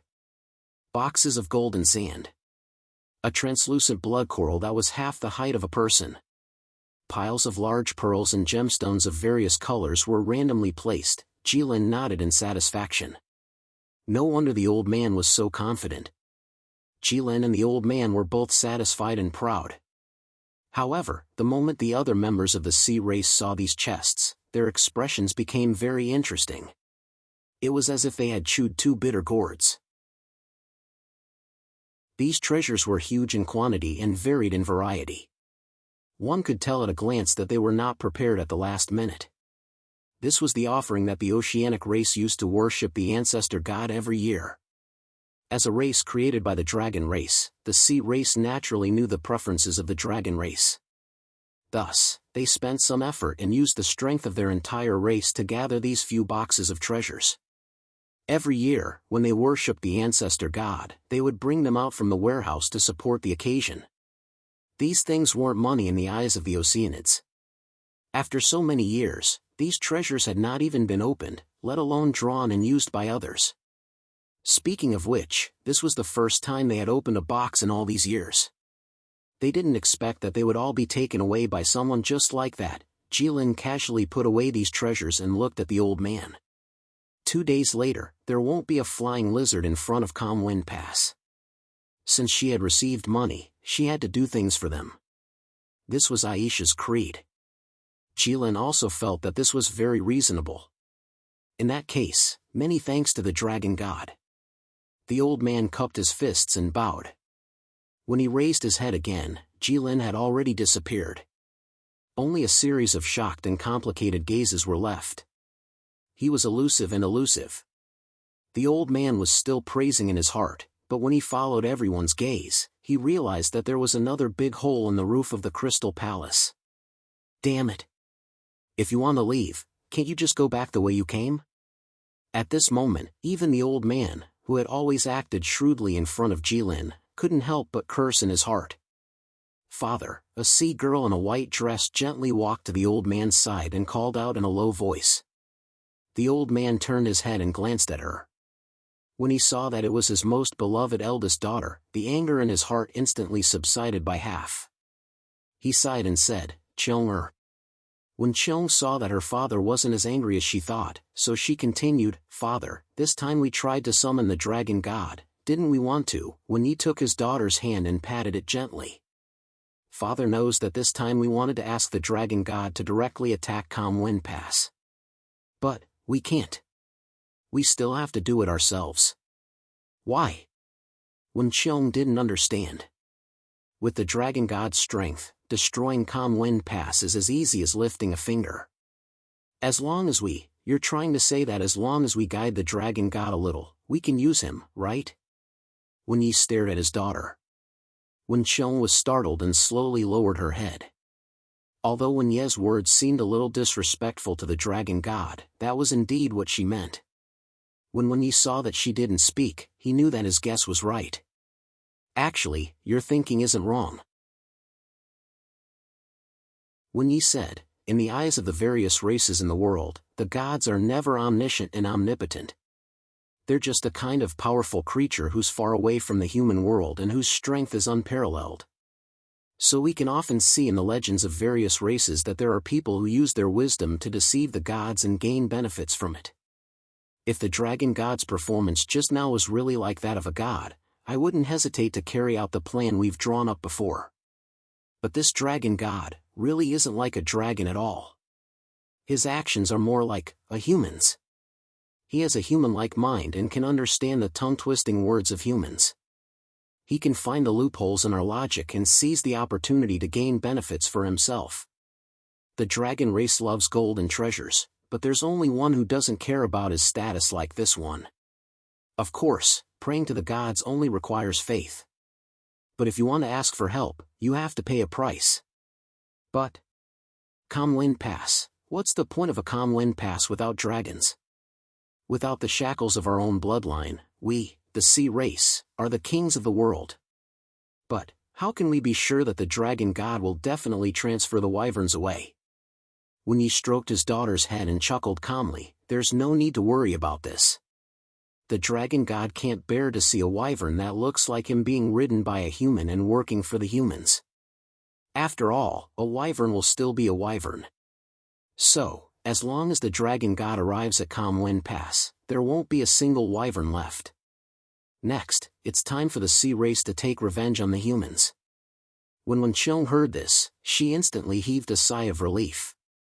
Looking at her father, who was old but still wise beyond compare, she said, "Father's plan is flawless, it's really wise, but this crystal palace." Wen Ye's expression instantly turned ugly. He raised his head to look at the two large holes in the ceiling of the crystal palace and remained silent for a long time. It was rare for his daughter to praise him so directly, saying that he's flawless. But this, he really didn't expect this.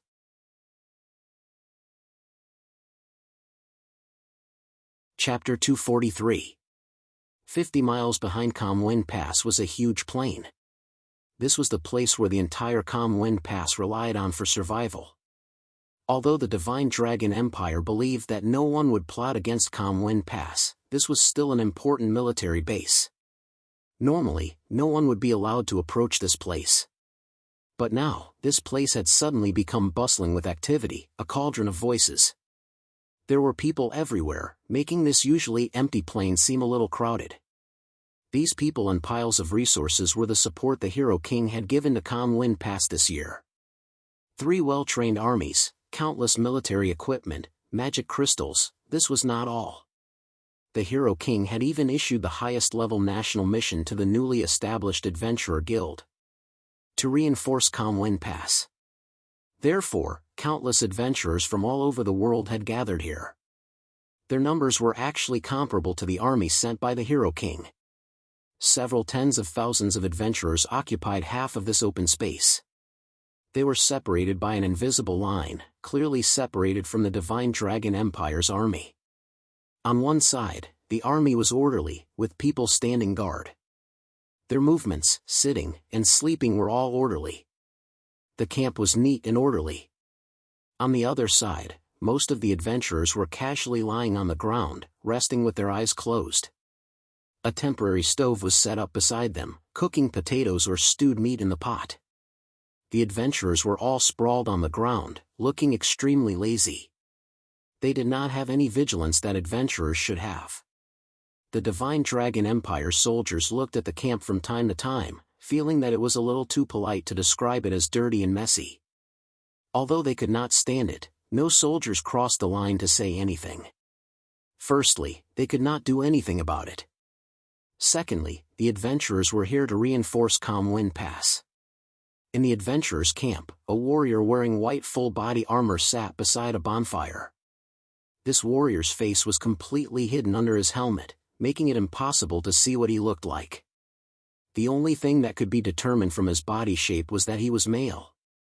The warrior held a piece of gray sackcloth in one hand and was wiping the longsword in his other hand over and over again. Although the sword was not very good, the warrior was very serious about wiping it. He sat cross-legged with his back straight. His helmet was slightly lowered, and everyone's gaze was focused on the sword. It was so solemn, as if he was not wiping the sword, but performing a sacred ceremony. "I say, what's so good about that sword of yours? Don't you find it annoying to do it over and over again?" While the warrior was seriously wiping his sword, a tan man with messy short hair suddenly came up to talk to him. Judging from his familiar expression and tone, if others were to see them, they would think that they were adventurers who had been together for many years and had gone through many life and death situations together. But in reality, this was the first time the two of them had met. Roar sighed and raised his head to look at the burly man. Through the gap of a helmet, a black smiling face with a mouth full of white teeth appeared in his eyes. Traveling from the Simai Empire to the Divine Dragon Empire and across the entire continent, Roar had already met many people. Only now did he feel that the saying of the Middle Empire, when the forest is big enough, there are all kinds of birds, was very true. In this world, there were simple and kind villagers and grannies, as well as cunning and vicious bandits. There were also corrupt and evil officials who bullied the people and exploited the villagers. There were also city lords like Geraint who wholeheartedly served the country and the people. Therefore, since most people here saw him wiping his sword wholeheartedly, they did not meddle in other people's business and came over to talk to him. Naturally, there would also be nosy people who saw him acting strangely and could not help but ask him about it. There were so many people here, so Roar was not at all surprised that one of them had popped up.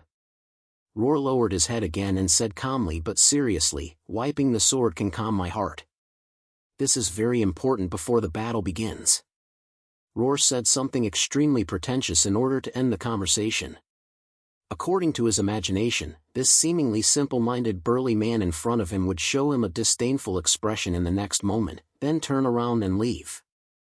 He would also be able to have some peace and quiet. However, he never expected that the burly man would not leave after hearing his words. Instead, he revealed a pleasantly surprised expression. His grin widened, and his expression seemed to say, "What you said makes sense. I understand now." Then, this burly man sat neatly next to Roar, his face full of kindness, as if he had inadvertently met a confidant in life. "Not bad, brother. Listening to what you said, you are not an ordinary person. Why, did you come alone?" the burly man said. Roar did not speak. The burly man's words were really a little too much for an adventurer. The burly man laughed. He already understood what kind of person the other party was. Roar did not speak, but the burly man did not care. He said, "You just said before the battle?" "Hey, what battle is there? We have been here for a few days, but in the end, that ping pong pass did not even let us in. What do you think is the meaning of this? Didn't they issue a mission for us to come here? In the end, they just made us wait here. Right now, Comwind Pass hasn't suffered any casualties, and the soldiers are all in good order. If we go in now, we will only cause trouble for them," Luaware said indifferently without even raising his head. Xiaochen had been a storyteller in auspicious Cloud City for a while, relying on his Tier 6 strength to sit on equal footing with Geraint. He knew a little about the Divine Dragon Empire's military affairs. "Oh, you are indeed insightful," the burly man said with a grin. At the same time, he used his hand to hammer his breastplate and generously introduced himself. "My name is Wang Yen. May I ask for brother's great name?" "White Helmet. Isn't that too fake?" The burly man was speechless. Roar finally stopped wiping his sword. He looked up at the burly man's blue eyes and said hatefully, "Brother Wang, have you ever seen anyone from the Middle Empire with blue eyes?" "That is indeed very rare," Wang Yen said after thinking for a while. "Not at all." "Is that so?" "Yes. Brother is indeed experienced and knowledgeable. Brother, do you know why I immediately saw you in the sea of people and came over to talk to you?" Roar's hand paused for a moment.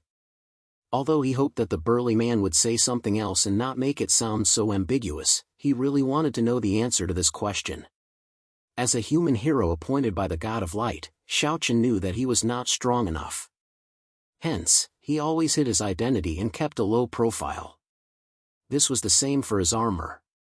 Logically speaking, no one should take a second look at him. Wang Yen was clearly the kind of person who did not need others to respond to him. When he saw that Roar did not say anything, he looked up at the sky and said with a melancholic expression, "Brother, have you heard of the Church of Light?" Roar was stunned. It would not be good if he did not answer this question. Naturally, everyone knows of the Church of Light.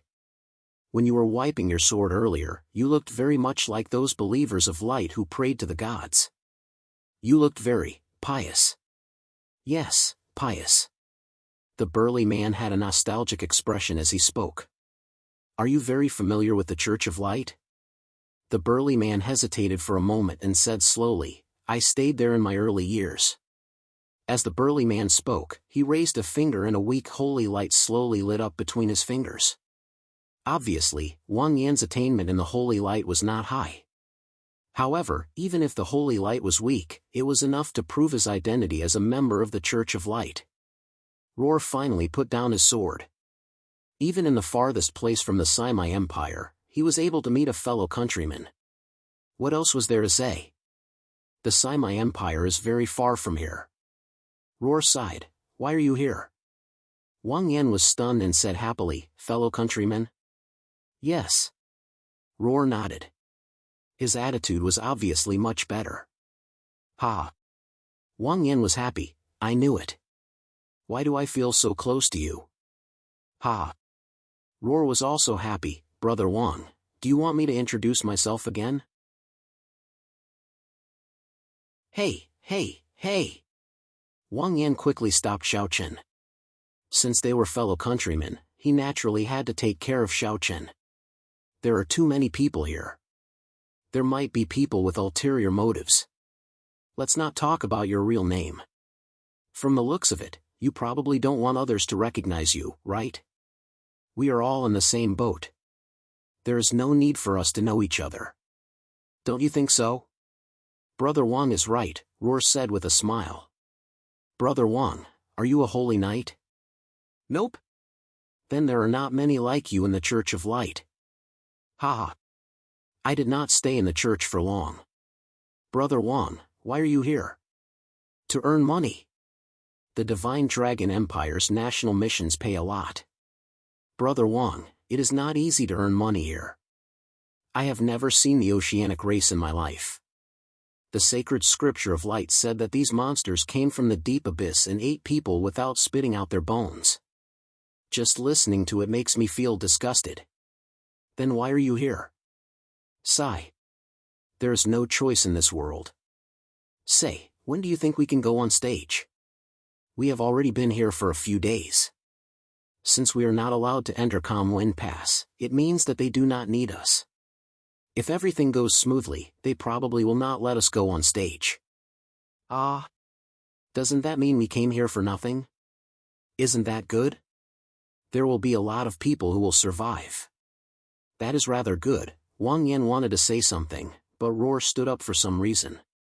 His helmet faced Wind Pass's direction, not moving at all. What's wrong? Wang Yan asked carefully, startled. Be quiet. Roar shouted. Wang Yan was startled by Roar's sudden stern voice. He did not dare to say anything else. He could only stare blankly in the direction of Wind Pass with Roar. After a while, a strong wind blew, sweeping up countless fallen leaves and dust. Following that, 10 odd flying dragons formed a group and flew over their heads. They flew west, in the opposite direction from Wind Pass. This. Wang Yan was dumbstruck as he watched the flying dragons leave. Roar's face, which was hidden in his helmet, was so gloomy that it seemed as though water could drip from it. The entire clearing was silent because no one could say a complete sentence. Everyone saw the flying dragons leave. Everyone understood what this meant. However, no one knew what to do.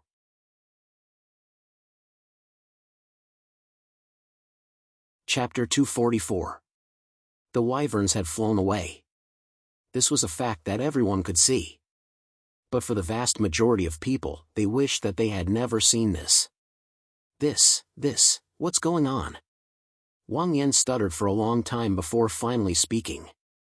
Roar did not know what was going on either. However, he knew that this was no longer important. As the main force of Wind Pass, the Dragon Knights had all flown away. To Wind Pass, this was no different from removing the firewood from under the cauldron. Big Brother Wang, how many of you came? Roar asked. Wang Yan had just asked Roar this question. Roar did not answer, But now, Roar answered without hesitation, including me, 5. What are their strengths? 4 tier 5. I am tier 6, Wang Yan said. Roar turned to look at Wang Yan in surprise. With this strength, he could become a city lord in the Divine Dragon Empire. Let's go up the wall later. We can take care of each other. I'm also at tier 6, so I won't drag you guys down. Luo'er explained in detail. Ever since he knew that Wang Yan was a member of the Church of Light, Roar was no longer wary of him. The members of the church were all brothers and sisters. There was nothing to say. Roar originally thought that Wang Yan would gladly accept. After all, anyone would be happy to have a tier 6 expert in the team. This was a considerable help. However, to Roar's surprise, Wang Yan was only stunned for a moment before asking curiously, "Go up what wall?" "Which wall?" Roar narrowed his eyes. He did not understand what Wang Yan was trying to say. At this point, which wall could it be? Were there any other walls within 100 li of Calmwind Pass? If he had to name one, it would be the simple walls of the camp. The problem was that the walls were made of sharp wood. There were sharp wood at the top. They could not go up. Roar's entire body was hidden under his armor. At this moment, he looked at Wang Yan without moving. He really looked like a statue. Naturally, Wang Yan could not see his gloomy expression. He continued to say, "Didn't you say that we wouldn't need to go up if things went well? Why are you? The current situation is definitely not going well. It should be said that it's extremely bad." Roar said. "Terrible?" Wang Yan looked at Roar. "Just because of those dragons that flew away? Couldn't it be that he went out to do something at the last minute? Maybe he would be back soon? The situation might not be that bad, right?" "Impossible," Roar said firmly. "Something must have happened. The number of wyverns that flew away just now was close to 20. There weren't many wyverns in Calmwind Pass this year, so those that flew away just now should be all of them. No matter what happened to the Divine Dragon Empire, it was impossible for them to transfer all the Dragon Knights away during the high tide. Even if the Divine Dragon Empire is destroyed, that's impossible. That makes sense." Wang Yan nodded his head lightly as he felt that his brother was indeed knowledgeable. "If that's the case, let's hurry up and leave." "Where to?" This time, it was Roar's turn to be confused. Calmwind Pass hadn't allowed them to enter yet. Where else can we go? "Anywhere is fine. Let's hurry up and leave," Wang Yan said anxiously. After saying that, he reached out to pull Roar. After all, they were brothers from the same hometown. If there was a need to pull, Wang Yan had to help. Roar dodged Wang Yan's hand and asked in disbelief, "Are you trying to run? What are you talking about?" Wang Yan berated Roar. "This is called retreating." "Ridiculous!" Roar shouted, scaring Wang Yan into taking half a step back. Calmwind Pass is a place of great importance. The lives of half the Empire's citizens depend on it. How many people are there? How can we abandon it and run? Yes, that's right. Half the Empire's citizens.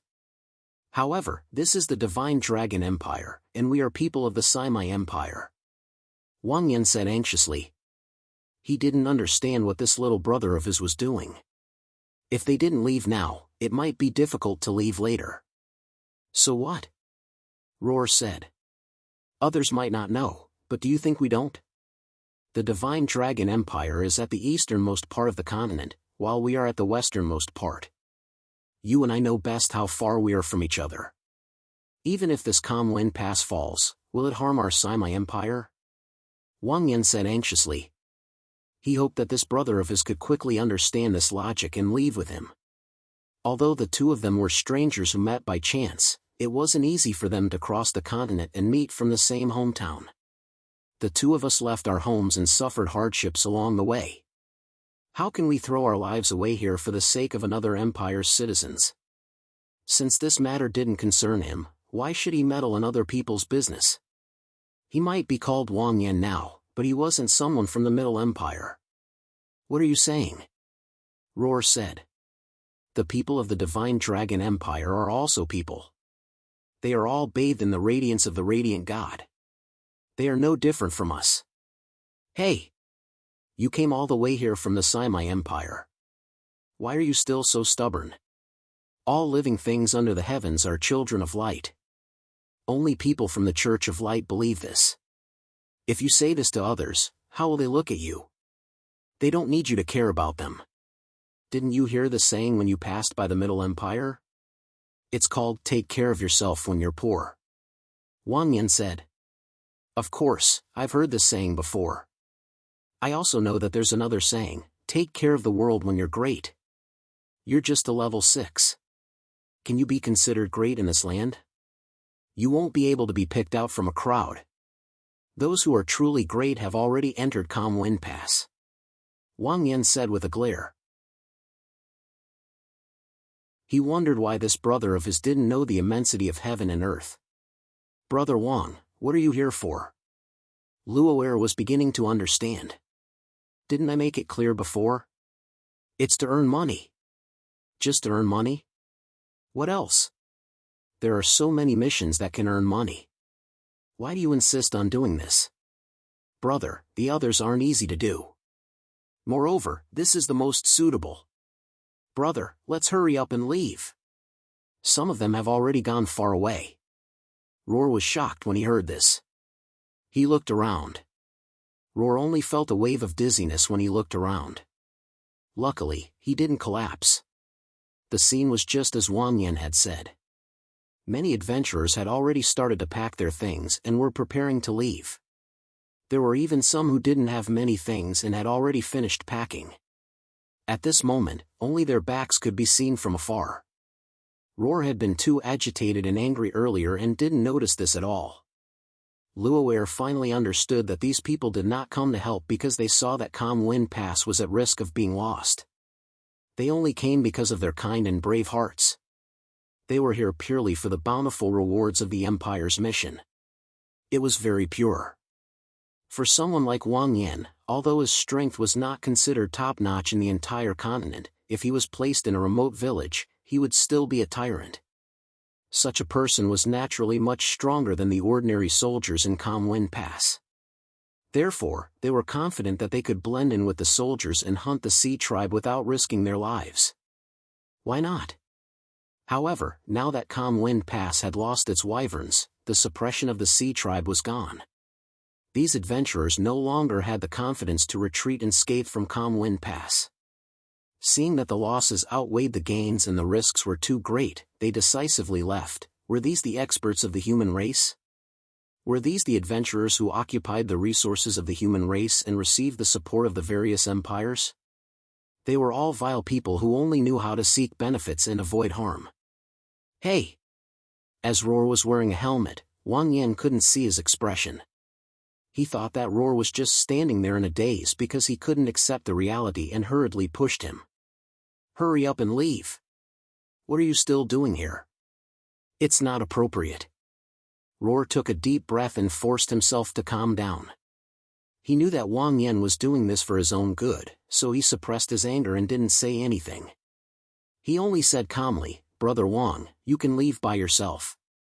Take care. What about you? I'll stay. I'll go to Calm Wind Pass. Brother, you might be alive to earn this money, but you won't be alive to spend it. Wang Yan panicked. I'm not here to earn money. I'm here to help the soldiers of Calm Wind Pass guard.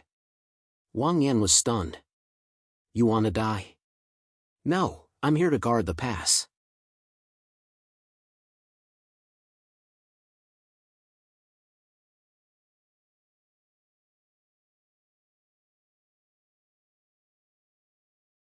Chapter 245. As long as one was not a fool, one could tell what the departure of the flying dragons meant to Calm Wind Pass. More than half of the adventurers had left in the blink of an eye when they saw the figure of the flying dragon leaving. This was the best proof. Roar looked at Wang Yan's departing figure and suddenly felt that this was good. At the very least, the ones remaining were either idiots or people willing to defend Calm Wind Pass to their deaths. The group immediately became much purer. Such a huge change happened in the camp behind Calm Wind Pass. Naturally, the situation at Calm Wind Pass went without saying. All the soldiers of Calm Wind Pass had witnessed this horrifying scene. The Dragon Knights were flying freely on the surface of the sea. Wherever they went, all the sea folk would retreat. Even in this hellish battlefield, they were still able to act as if there was no one around. Just how majestic and awe-inspiring was this? How reassuring was this? However, all of a sudden, the flying dragons that Calm Wind Pass relied on went crazy. No, to Boris and the other Divine Dragon Empire people, this was definitely madness. The flying dragons were originally flying steadily. However, all of a sudden, they all stopped and started to tremble violently. The flying dragons were so manic and crazy. Everyone could tell that the flying dragons wanted to throw off the Dragon Knights on their backs. Although everyone could tell, they did not dare to believe it. This was even more so for Boris. As a general with an extremely special status in the Divine Dragon Empire, some of the Empire's secrets could not be hidden from him. He knew that the Divine Dragon Empire had methods to control the flying dragons. Therefore, the scene before his eyes should never have happened. The flying dragons actually started to go against the Dragon Knight's will. This news dealt a significant blow to Boris's steel-like nerves. For a moment, Boris stood there in a daze, forgetting to move. This was the case for everyone. The humans and Oceanids all stopped moving at the same time, focusing their gazes on the 10-odd flying dragons. This was the crucial point of this battle. This was the turning point that would decide the outcome of the battle. Compared to this, killing one or two enemies in the chaos was insignificant. Indeed, the flying dragons did not disappoint. So many people had gathered to watch them. It did not take long for them to throw off the Dragon Knights. Looking at the Dragon Knight's appearance, he was absolutely flustered. Obviously, he had never dealt with such a situation before. The Dragon Knights fell from the sky. Although they were powerhouses of the 8th grade and above, they did not have the ability to fly for long periods of time. They could only struggle in the air for a while to delay their fall, or temporarily float in the air. However, in the end, he still fell into the endless sea like a dumpling. He was instantly dragged into the deep sea by countless members of the oceanic race. He did not even have the chance to struggle. Although the spaceships of the Middle Empire saw that the situation was not good, they quickly moved to rescue the Dragon Knights. However, they only managed to save 5 Dragon Knights, one for each spaceship. It couldn't be helped. Previously, in order to suppress the Sea Tribe in the entire sea region, the 18 Dragon Knights were too spread out. It was impossible to rescue all of them in time. The flying dragons left their dragon riders behind and flew towards the south together.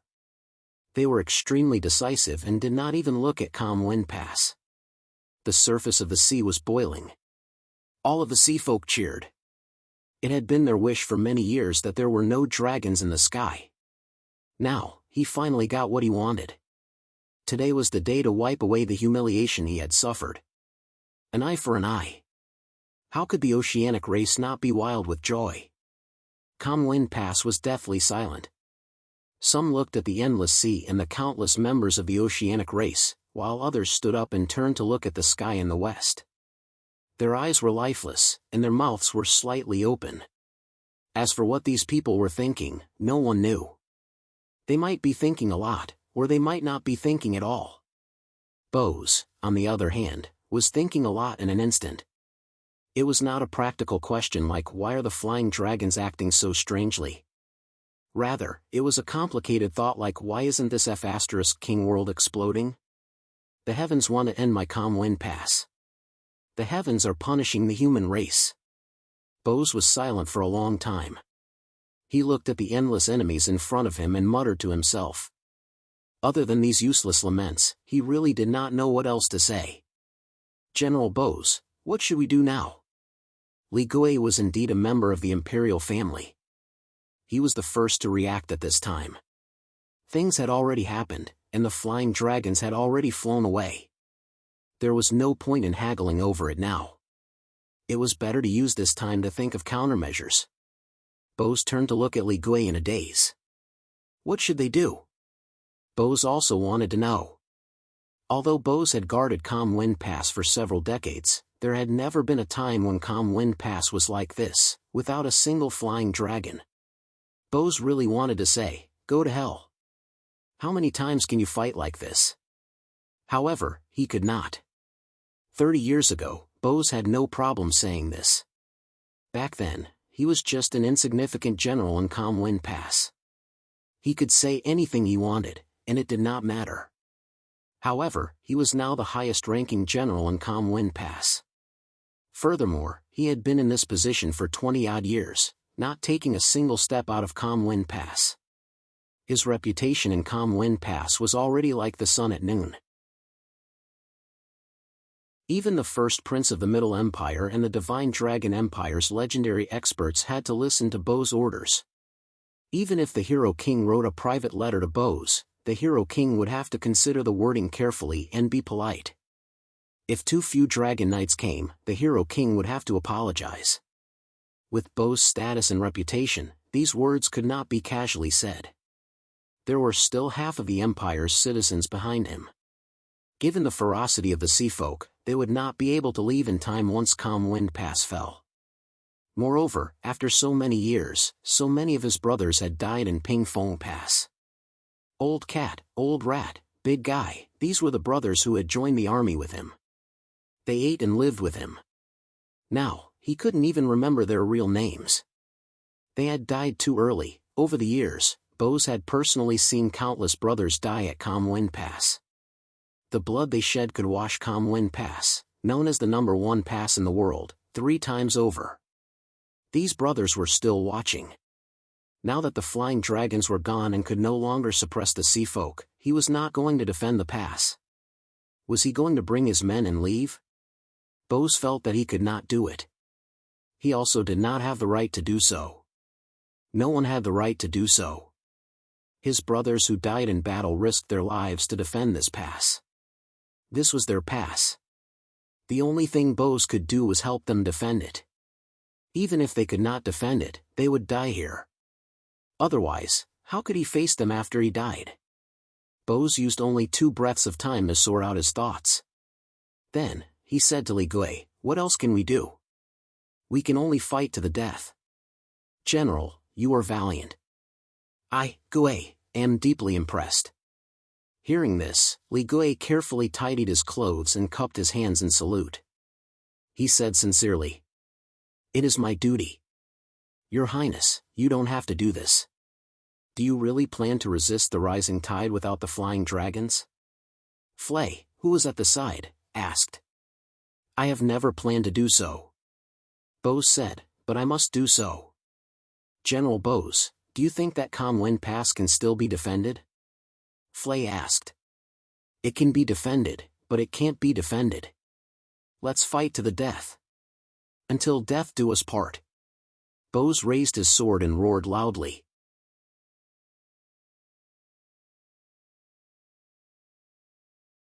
Chapter 246.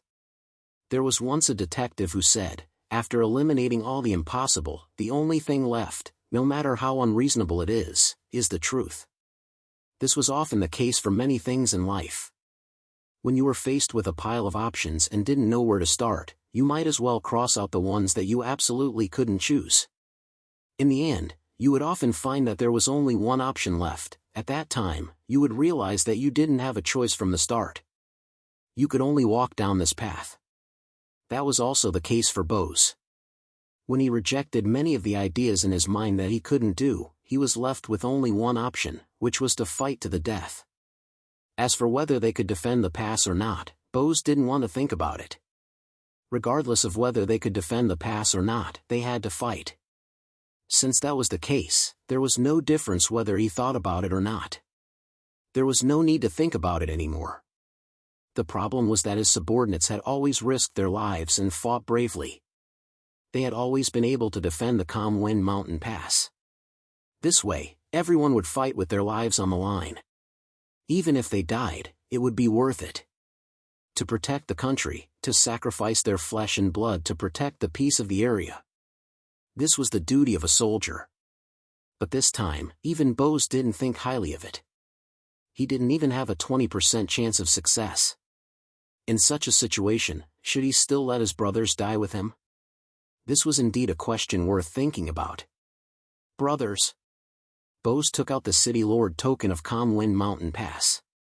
Under the effect of the City Lord token, Bose's voice reverberated throughout the entire Calm Wind Mountain Pass. Everyone could hear him clearly.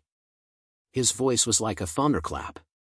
All the soldiers immediately looked at him.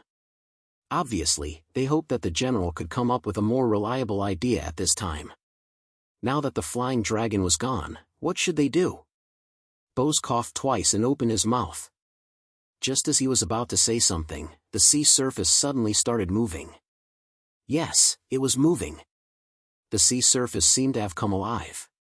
Everyone knew that there were currents in the sea. However, no one had ever seen one before. In the eyes of humans, the sea was like a vast basin of stagnant water. There was no flow, only the occasional ebb and flow, but now, the movement of the water had reached a point where it could be seen with the naked eye. This instantly attracted Bose's attention. The seawater slowly condensed and became solid. A high platform made of seawater rose from the sea. It reached the same height as the walls of Calm Wind Mountain Pass. It was a city of water.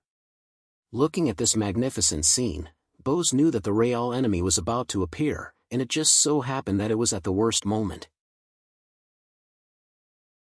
However, the expression on his face did not change in the slightest because his expression could not get any uglier. General Bose. There was nothing above the water platform except for a throne in the middle that was also formed by water. A blue-haired young man in blue and white silk clothes was sitting on the throne. It was as if he was the only god between heaven and earth. It was this person who had called out General Bose just now. Although he was far away from Calm Wind Mountain Pass, his voice still easily reached everyone's ears. It was incomparably clear. Flay casually glanced at him. His strength was extraordinary, but it was nothing more than this. Li Gui, on the other hand, was watching intently. He had long since heard that the high-level members of the Sea Tribe had the ability to control the flow of water. Now that he had seen it for himself, it was indeed incomparably miraculous. Li Gui narrowed his eyes and took a closer look. Gradually, he could see the face of that high-level member of the Sea Clan. Li Gui was astonished, thinking that this monster was even more handsome than his third brother, who was like a spring breeze and a peach blossom. How unreasonable. Wenlingjue. Boss looked at that person and said word by word. It was obvious that he knew him. Who is this person? Li Gui asked in a low voice. The vanguard of the Sea Clan, Bose replied. Why does he have a Middle Empire surname? Li Gui asked.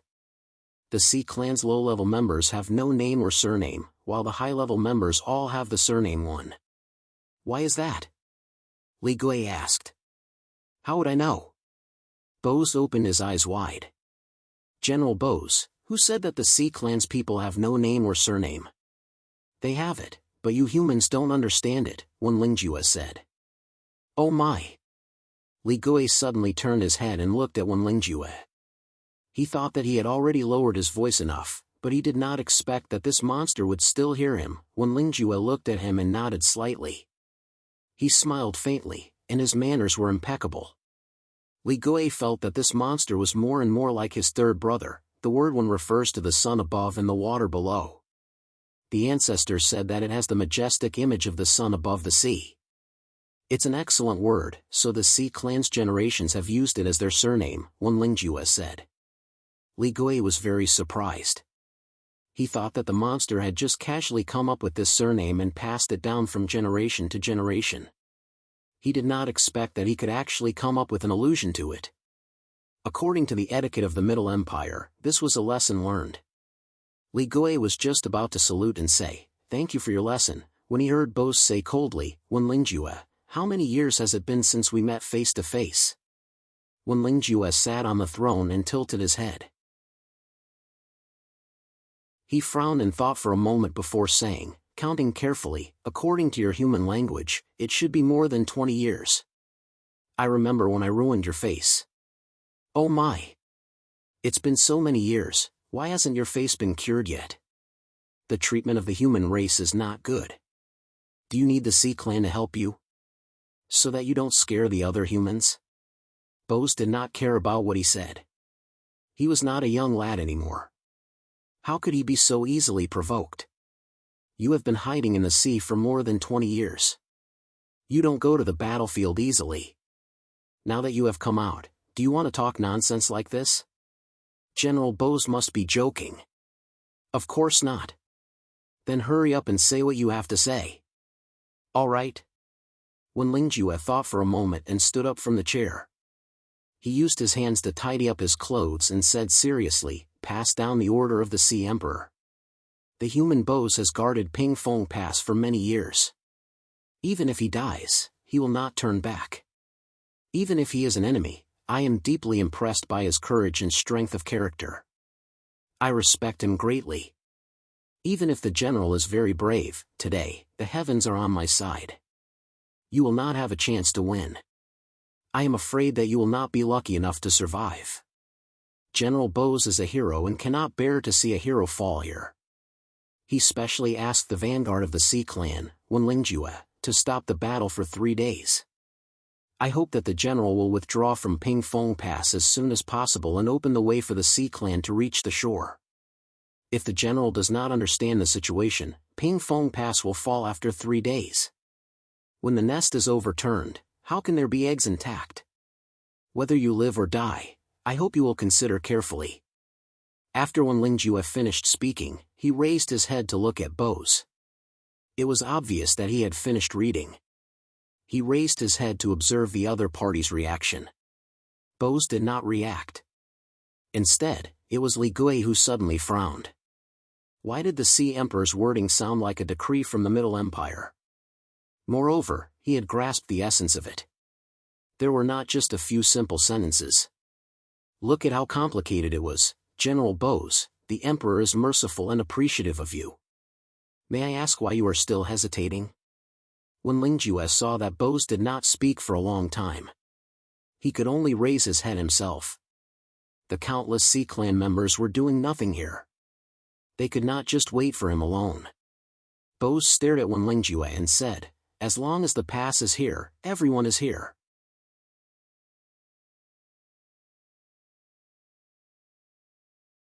Chapter 247. The air was deathly silent. Everyone looked at Wen Lingjue, waiting to see his reaction. Perhaps he would fly into a rage, or perhaps he would be exasperated. However, to everyone's surprise, Wen Lingjue only lowered his head and held his forehead, sighing. It seemed as if he had already expected Botha's words. The people inside are still alive? Wen Lingjue asked. Of course. Both said. How about this, you remove the protective array around Kam Wen Pass, and I'll flatten Kam Wen Pass before you leave? Wen Lingjue said. Both looked at Wen Lingjue without saying anything, but his eyes were filled with murderous intent.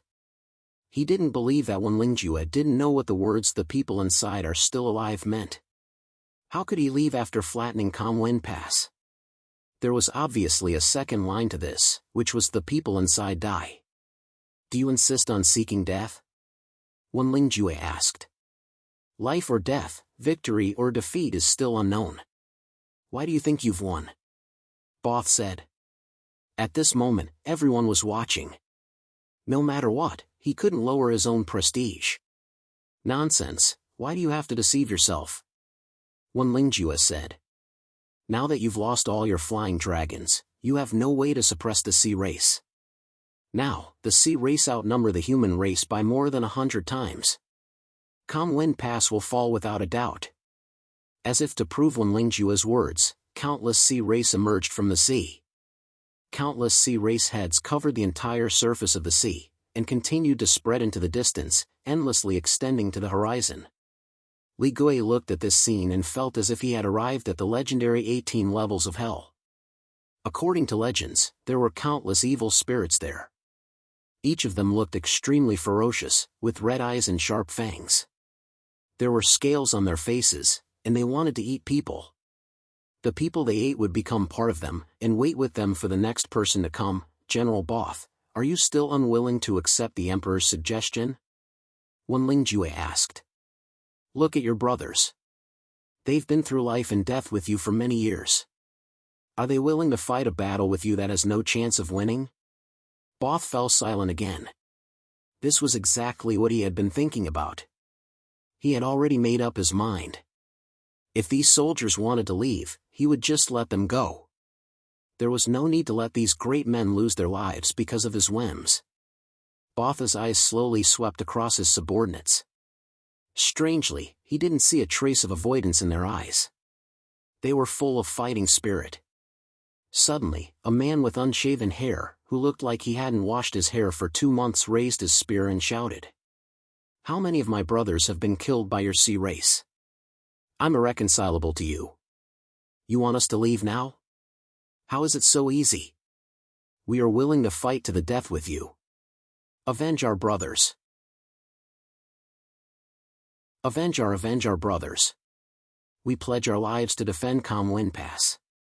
Even if I die, I won't let the oceanic race off easy. Fight. Lie fight. As soon as the disheveled-haired man finished speaking, a commotion began to spread throughout Kamwen Pass. In the end, everyone began to curse the oceanic race, and their filthy words filled the air. Suddenly, it was unknown who said the word battle. All of a sudden, all the words turned into this word. Thousands of words, only battle. One by one, the battle characters gathered together, forming a series of explosions. The boundless battle intent seemed to have stimulated the Oceanids, and they began to roar as well. The world suddenly became noisy. On the side of the human race, the word battle was uttered one after another. Their fighting spirit soared to the heavens, making one's blood boil. On the seafolk side, it was as if there were countless evil spirits roaring and howling. In a trance, it made people feel as if they had fallen into a demonic realm. The two voices clashed and suppressed each other. No one was at a disadvantage. Li Gui and Flay looked at Bao Si at the same time. They deeply admired his ability to command troops. But what they didn't know was that even Bose felt very strange. He did not find it strange at all that the messy-haired man said. He was a bastard who joined the army around the same time as him. The first time he faced the rising tide, all his comrades in the same room had died, leaving him alone. From then on, this fellow wholeheartedly fought against the marine race. He refused to accept any promotions or return home. He was truly a ruthless person. There was nothing wrong with this ruthless person's reaction, but why was the young man next to him also yelling loudly? His face was flushed, and his eyes were filled with flames. It was as if he had an irreconcilable enmity with the marine race. It was reasonable to say that this lad had not even seen the marine race a few days ago. What was going on with this group of new recruits? Bose thought that once he gave the order to let them go, these impulsive young men who joined the army would pack their bags immediately. But now, it seemed that this was not the case. Just as Bose was feeling puzzled, he suddenly saw the ruthless person pull down the young man and whisper something in his ear. Then, he saw the young man lower his head shyly and smile. Then, the young man stood up and yelled loudly, jumping and jumping. He was working very hard. As for the ruthless person, he was hugging his spear and resting with his eyes closed. He didn't even shout. And he was the one who started it. When Bose saw the scene, he thought to himself, how are they comrades? They are father and son. The ruthless person said something, and the young man worked very hard, while the ruthless person slacked off with a clear conscience. The ruthless person gave his job to the young man, but the young man didn't care and even seemed to be proud. Could it be that this was the disciple who did the work? Bose looked around and realized that this kind of scene was common. It was all the veterans doing the work but not putting in effort, while the new recruits were jumping up and down. They couldn't wait to die together with the marine race. This doesn't seem right. Although Bose felt that it was a little strange, a word instantly jumped into his mind. Legacy. The veterans had a blood feud with the marine race, but the new recruits didn't. But the new recruits ate and lived together with the veterans. The veterans were responsible for taking care of the new recruits and teaching them. Bose often heard the veterans chatting with the new recruits at night. Although it was called chatting, it was basically the veterans talking while the new recruits listened. The veterans would always boast to the new recruits about how many Marine race members they had killed and how they had narrowly escaped death. They would always tell the new recruits about how their former comrades were heroes and how they could fight against 10 alone, and that they wouldn't be able to catch up even if they trained for another 10 years. They would always say that Bose, this great general, had climbed up step by step with his own eyes. Without the support of his brothers, he would be nothing. Didn't you see that he didn't dare to put on airs in front of me now? Even when he spoke, he had to be polite. Bose could conclude that under such circumstances, this bunch of new recruits had already been assimilated by the veterans. Or rather, they had been brainwashed. These new recruits had never seen the Marine race before, but they hated them to the bone. They had just arrived at Calm Wind Pass for less than a year, but they already had a strong sense of belonging to this place. It turned out that all the soldiers in Calm Wind Pass had unknowingly become one. And he, the great general, didn't realize it at all. What they said was right. Without the support of these brothers, he was really nothing. Since that was the case, now was the time to respond to his brothers. Bose raised his hand, and the soldiers in Calm Wind Pass instantly fell silent. It was as if they had rehearsed this beforehand. Bose couldn't help but smile slightly. This was obviously the arrangement of those guys. When Lingjue saw this and also asked the Marine race to quiet down. Although there was no need to say anything, he still wanted to hear it from Bose himself. Ha ha ha. Bose looked up to the sky and laughed. Did you hear that? Our soldiers want to fight to the death. You want to disrupt our morale and take down Calm Wind Pass without shedding any blood? Dream on. So what if there are no flying dragons? Our soldiers are united. Even if you have thousands of men and horses, what do we have to fear? There's no point in saying more. You Marine race, quickly come and die. The morale of the soldiers in Calm Wind Pass was greatly boosted. Come and die. Come and die. When Lingjue looked at this scene silently, he felt that it was reasonable for the human race to occupy more than half of the resources on the continent. When Lingjue stood up and said loudly, "All right, since you all want to die, then I'll help you all. The time is the same. 3 days later, not even a chicken or a dog will be left in Calm Wind Pass." When Lingjue didn't really want those 3 days. But he was also a general who commanded the Marine race. He understood the principle of morale. Once the morale was boosted, the second would weaken, and the third would be exhausted. Now, the morale of the human race was high. It was unwise to attack Calm Wind Pass now. It was better to cool them down for 3 days. After when Lingjue finished speaking, he smiled and was about to leave. But suddenly, a woman's voice rang out. You are talking nonsense in front of our army, and you want to leave just like that? It's not that easy. As Flay spoke, a fire arrow magic was shot out of her hand. Fire arrow was only an intermediate level fire magic. It was famous only for its speed. But since it was cast by Flay, a legendary expert who specialized in fire, its effect was extraordinary. Its momentum was horrifying, and it could easily burn mountains and boil seas. Flay had silently prepared this attack for a long time. Now, she made it seem like an instantaneous magic spell. Since this side had planned for a long time, the other side couldn't be unprepared. Countless water shields instantly appeared in front of Lingjue. Boom, boom, boom, the fire arrows smashed through the water shields one after another with an unstoppable force. Lingjue was shocked. He instantly determined that he couldn't block this arrow. Lingjue didn't care about his dignity anymore. He dispelled the high platform and jumped toward the water. Although Lingjue was very decisive, Flay's fire arrow was extremely fast. The human race's #1 legendary expert of fire used the fastest fire magic spell. It was as fast as lightning. Even though there were dozens of water shields blocking it, the fire arrow still reached Lingjue in an instant. Lingjue couldn't dodge it in time, and his shoulder was grazed. When the fire entered his body, Wenlingjue immediately spouted a mouthful of blood. He fell into the sea miserably. The vanguard general was injured, and it was unknown whether he was dead or alive. The oceanic tribe was in an uproar. They all dived into the water and disappeared. When the soldiers of Calm Wind Pass saw the oceanic tribe fleeing, they cheered loudly. Their morale was greatly boosted. Flay looked at the sea and felt a little regretful. If that arrow hadn't been aimed at his head, but at his body, Wenlingjue wouldn't have been able to dodge it. Bose was very satisfied. He was indeed worthy of the title of a legendary expert.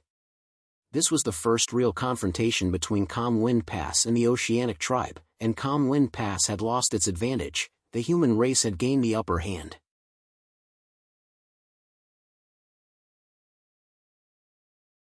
Chapter 248. The oceanic tribe's vanguard general was injured, and the oceanic tribe fled in panic. The morale of the human soldiers was greatly boosted, and their cheers shook the heavens. It was as if the human race had obtained a complete victory. When Bose saw the scene, he felt dizzy. This was the reaction of hot-bloodedness rushing to his head. "Many thanks, Lady Flay." Bose cupped his fists and bowed. The power of a legendary expert far exceeded his imagination. "Lady Flay, you really live up to your reputation," Li Gui hurriedly said. "That's what I should do," Flay said with a smile. "It's just that I didn't kill him. It's a pity." Flay's expression was calm, and she didn't care at all. It was as if she had just done something insignificant. However, Bose engraved this matter deeply in his heart. Even though legendary experts possessed extraordinary power, he knew that this matter wasn't as simple as Flay had described it to be. Wenlingjue had set up so many water shields in an instant. It was obvious that he had been prepared for this. However, Lady Flay still managed to injure him. Furthermore, Fu Lei had been holding back this attack for a long time. When she suddenly attacked, it was like a sudden clap of thunder. It was so fast that it was impossible to cover one's ears. This could actually be considered a sneak attack. Even though Lady Flay's magic was powerful, and she didn't have any intention of concealing it, this was still a sneak attack. In this world, which legendary expert didn't care about their own status? Which legendary expert would sneak attack an ant below the legendary realm? No one. Firstly, it wasn't necessary. Secondly, it was really shameful. However, Lady Flay had done it. She had let go of her own status. She had held back and waited for an opportunity to strike. This wasn't something that a legendary expert should do. This was something that a soldier should do on the battlefield. For the sake of victory, they would do anything. The path of war was the path of trickery. The path of war was to catch the enemy off guard. If they could sneak attack, they wouldn't hesitate. Was Flay also moved by these soldiers? Bose thought proudly. Wenlingjue had been able to make a legendary expert launch a sneak attack. Even if he died, it wouldn't be a loss. Bose was thankful that Flay didn't care about her status as a legendary expert. However, what he didn't know was that all the legendary experts who had fought with Jilin felt that they didn't have any status. Flay was the most obvious one among them. She even felt that her fire Dao was only a novice compared to Jilin's. She hadn't even reached the Dao. It was simply a disgrace to the name of a legend. For this reason, she even deliberately removed her title of Red Dragon. "Pass down my orders." Bao Si calmed himself down and shouted with the City Lord token in his hand, "Everyone, hurry up and reorganize. 3 days. 3 days later, we will fight to the death. Fight to the death. Fight to the death. The two of you, please come with me," Boris said. Flay looked at Boris. She suddenly felt that Boris had changed. Previously, Both had given off the impression that he only wanted to die and drag a few members of the sea race down with him.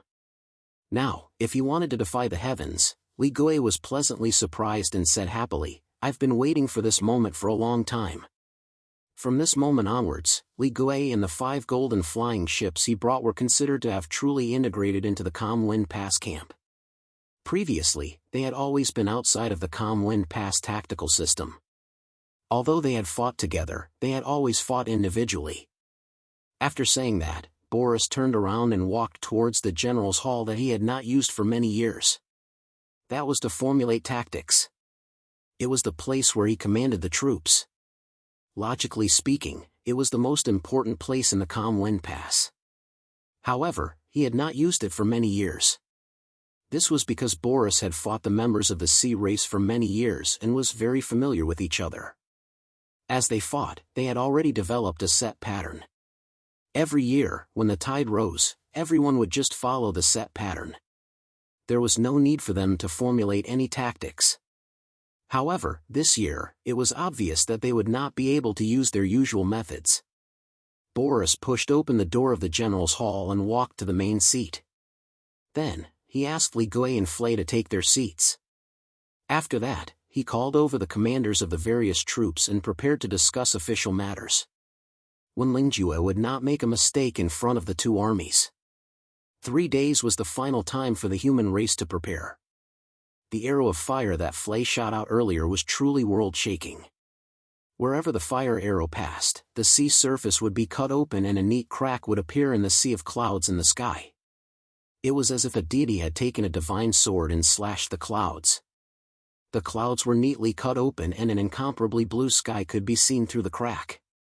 At that time, if Flay had the leisure to raise her head and admire the beautiful scenery that she had personally created, she might have discovered through the crack in the clouds that in the azure sky, at an unknown height, there was an inconspicuous black dot that was motionless. It was impossible for that to be a bird. Birds could fly in the sky, but it was impossible for them to stay in the sky forever. That was Jilin, the humanoid Jilin. Everything that had happened before was reflected in Jilin's golden eyes. He had called the flying dragons away and the sea race had taken advantage of the human race's low morale to enter the battlefield. This was something that had been agreed upon beforehand. The only thing that had deviated from the plan was that Jilin had acted too early. As a result, the vanguard of the sea race, Wenlingjue, was not fully prepared and entered the battlefield hastily. As a result, he was hit. When they had discussed this previously, Jilin had planned to observe the human race's performance for 2 days before deciding whether or not to help the sea race. No matter what, this was Tiz's place. However, when Jilin arrived, he saw 10 odd flying dragons for people to ride. The flying dragons filled the sky. Although Jilin had never treated them as his own kind, for some reason, Jilin still felt somewhat angry. Hence, Jilin directly called the flying dragons away. The bloodline restriction that the Divine Dragon Empire placed in the flying dragons was like a joke to Jilin. Furthermore, Jilin felt that the restriction felt somewhat familiar. This feeling was somewhat similar to the methods of the dragon race. With a thought, Jilin undid those restrictions. Then, the flying dragons left the dragon knights behind and went to Gerda Volcano. Wenlingjue did not know what was going on with the dragon god. However, he could only enter the battlefield at the last minute. Even the high platform that he used to hold up the battlefield was something that he made himself. The vanguard of the sea race did not have any extravagance at all. Fortunately, Wenlingjue had prepared the water shield to protect himself all year round. Then, it was what Jilin saw. Wenlingjue chatted with the humans for a while. Then, the sea race and the humans competed to see which side had the loudest voice. After that, Wenlingjue was injured and ran away. Jilin stared blankly at the vast surface of the sea below. His mood was as lonely as the sea. After the war between the beastmen and the humans, it was acceptable for both sides to exchange pleasantries before the war started in Jilin's heart. However, you put on such a grand scene with so many people watching. Why did you say, "We'll fight again in 3 days"? The most infuriating thing was that he actually did not manage to dodge that attack. Wenlingjue had commanded troops for many years. His understanding of the human heart and the use of military tactics was not something that Jilin, who had just come into contact with human culture for a few years, could understand. Of course, Jilin also disdained to understand.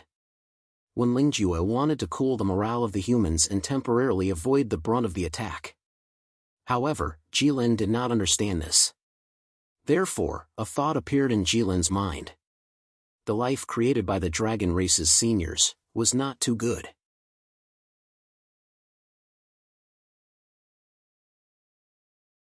Chapter 249. Kamlin Mountain Pass, General's Hall. Normally, no one would enter the dusty General's Hall once in a month or two. But now, it was packed with people. All the high-ranking officers in the military camp were gathered in this hall. Boss sat on the main seat and looked at the expressions of his subordinates. Flay sat on his right and Li Gui sat on his left. All the officers had been here for a long time. But, they were still talking to each other. The entire hall was very noisy. These guys didn't seem to have any discipline that an army of the Empire should have. Logically speaking, there were two outsiders sitting beside him. At this moment, Boss should feel very embarrassed and shout to stop these unruly fellows. However, Boss didn't do that. He just watched quietly because he felt that the current situation was very normal. In fact, it was much better than what he had expected. The main force of the Kamlin Mountain Pass, the Dragon Knights, were all gone. In the face of such a big change, these fellows were only talking to each other. They didn't complain to him, nor did they lose their cool. Bao Si felt that these old brothers had already given him a lot of face and made him proud. If he made any other requests, Boss felt that he was going too far. The officers and soldiers were noisy for a while. Then, they realized that Boss hadn't said anything. They were very puzzled. You called everyone here, but you didn't say anything. What was the meaning of this? Thus, all the officers stopped talking and turned to look at Boss. When Boss saw that everyone had quieted down, he stood up unhurriedly. Just as he was about to say something, he heard a man shout from below, "What time is it? It's very urgent. Why are you still dawdling and putting on an act? There are no outsiders here. Who are you putting on an act for?" The moment these words were said, everyone was shocked. All the officers and soldiers were wondering who this man was. Who dared to scold the great general at this moment? They all turned to look and tried to find out who it was. Originally, it wasn't easy to find someone to talk to among so many people. But at this moment, everyone was looking left and right. Only an old man was staring at Boss. His eyes were about to spit fire. He stood out too much and was too conspicuous. When the soldiers saw that it was this young master, they immediately understood what was going on. They quickly turned their heads and no longer looked at the old man. However, they couldn't help but mutter in their hearts, "Why is this master here today?" Just as Bose was about to speak, he was choked back. Not only that, he was also reprimanded. The great general stared, but he wasn't angry at all, he just felt a bit wronged. "You guys didn't even give me a chance to speak." Bose was not at all vexed, and not really because he was good-natured. There were no kind-hearted people in Kamlin Pass. Not to mention a great general like him. It was because he was extremely close to his subordinates. Even if it was just a small pawn, he would still be able to chat with him for a while. However, he also knew that there were not many people in Kamlin Pass who dared to criticize him to his face. As for those shameless old men, if they were willing to talk, then so be it. Anyway, they were all people who were drowned up to their necks, so he couldn't be bothered to argue with them. Bose really knew how to make himself feel better. Bose stood at a high vantage point and could see everything clearly. He recognized the person who had scolded him at a glance. It couldn't be helped, it was too easy to recognize. That old man had half of his hair, while the other half had none. The other half of his hair was also very sparse, and it was completely white. His eyes were the same as Bose. One of his eyes was completely white, and his pupils couldn't be seen. Only the whites of his eyes were left. In addition, he had an excessively old face. Bose felt that if his face could be described as frightening, then this old man's face could only be described as disgusting. Bose looked at the old man and saw that he didn't speak for a long time. He felt that it was strange. In the past, this old man would never stop scolding him with just one sentence. Bose didn't know that the old man was also muttering to himself. He had said those words in a moment of impulsiveness, and he didn't think too much about it.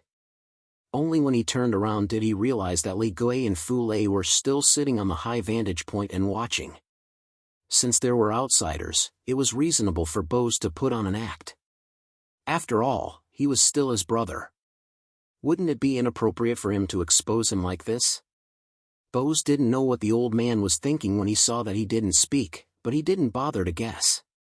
He said, "I was wondering who it was." "So it's Captain Bose. I haven't seen you for a long time, and you've become even more handsome." This old man had been the captain when Bose had just entered Calm Wind Pass. He hadn't been promoted for so many years. As for the word captain, it was purely a mockery. As for the word handsome, it was pure disgust. K off. Bose was so angry that he didn't care about anything else. He opened his mouth and started scolding. He didn't want to spoil this great general.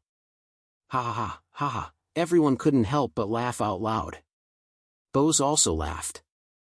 He didn't take it to heart and said with a smile, "Half-Baldy, you usually don't come when I ask you to. You say that you're too lazy to pay attention to me. Why did you come today?" In Calm Wind Pass, old men who were as ugly as Bose were all given such a nickname. Bose was called Half-Baldy because he had lost half of his hair. "Black hole, don't ask a question you already know the answer to." Bose shouted, "Things are different now.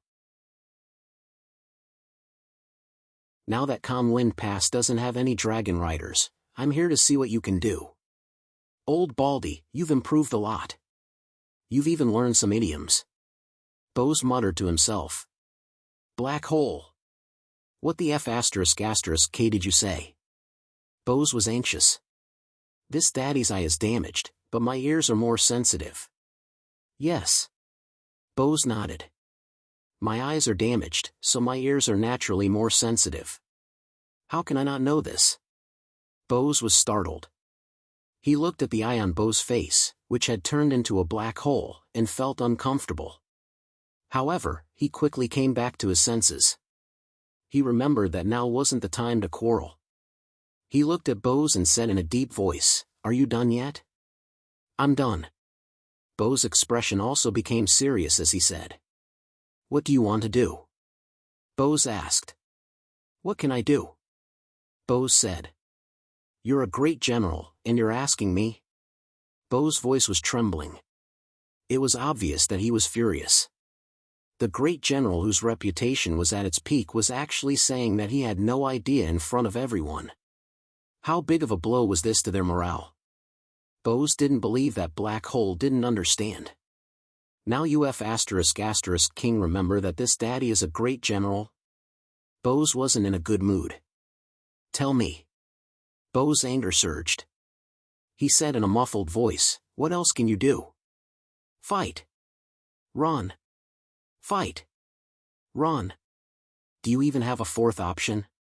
When Bose heard this, he was overjoyed. He thought that this half-bald man was indeed a veteran of Calm Wind Pass. It was actually the same as what he had thought before. Seeing that things were so accurate, it was just right for her to sing along with him, saving some effort and getting twice the result with half the effort. Bose made up his mind and said, "Then tell me again. What do you mean by fight? How do we fight? How else can we fight?" "Fight. Fight to the death with the sea race. Even if we die, we have to drag a few of them down with us to vent our anger," Bose said. These words raised the morale of the other soldiers, and they all shouted, "Fight to the death with the sea race." The crowd was furious. However, Bose didn't even look at them. He raised his hand to suppress their voices and asked, "Then what do you mean by run? Are you King idiot? Right now, we don't care about anything. Just pack up and leave. Go back to your homes. Run for your lives." Bose's words were unpleasant to the ears. It hurt everyone's face too much, and it immediately made the soldiers furious. Some of the more hot-tempered ones even cursed it out loud. They were probably saying that Bose was taking advantage of his seniority and looking down on them. However, when Bose looked at them indifferently, they didn't dare to make a sound. Then what do you mean by fight? Bose continued asking.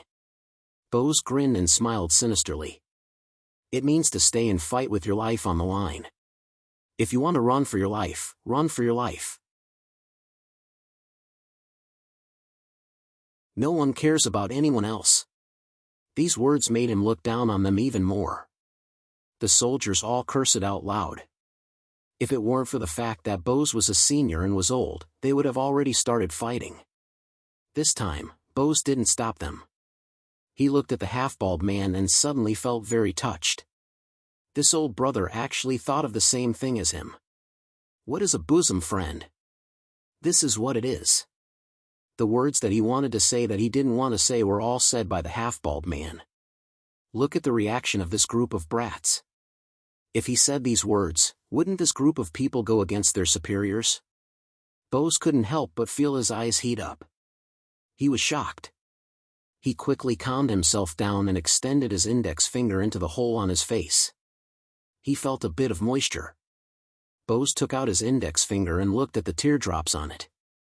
He thought that he had never cried since he lost this eye. He didn't expect that tears could still flow out from this hole. It was really strange. Just as Bose was feeling strange, he suddenly realized that everyone had quieted down. He raised his head and looked over. He saw that everyone was staring at him and swallowing their saliva. When they saw the great general's actions just now, everyone felt their scalps go numb and their bodies turn cold. Even Flay felt a bit uneasy. As for Li Gui, he coughed repeatedly. Bose was stunned. He knew that his actions just now had shocked these people. He didn't think too much about it. He looked at Bose and said, "If I say run, will you run?" "Run your uncle." "Why would I run? Could it be that your mother is waiting for me at home?" Bose's words were extremely unpleasant to hear. Mother ****. Bose almost couldn't control himself. "Let me ask you again. If I say fight or fight, what will you do?" "If you say fight, then I will go back to sleep now."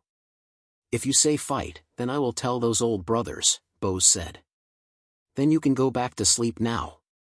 Bose suppressed his anger and said. "You mean?" Bose opened his eyes wide. He was pleasantly surprised.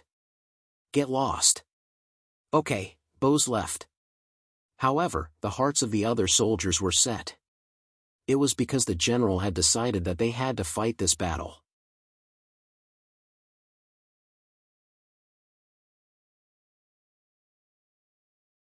Chapter 250. In the general's hall, the soldiers exchanged glances and discovered a resolute glint in each other's eyes.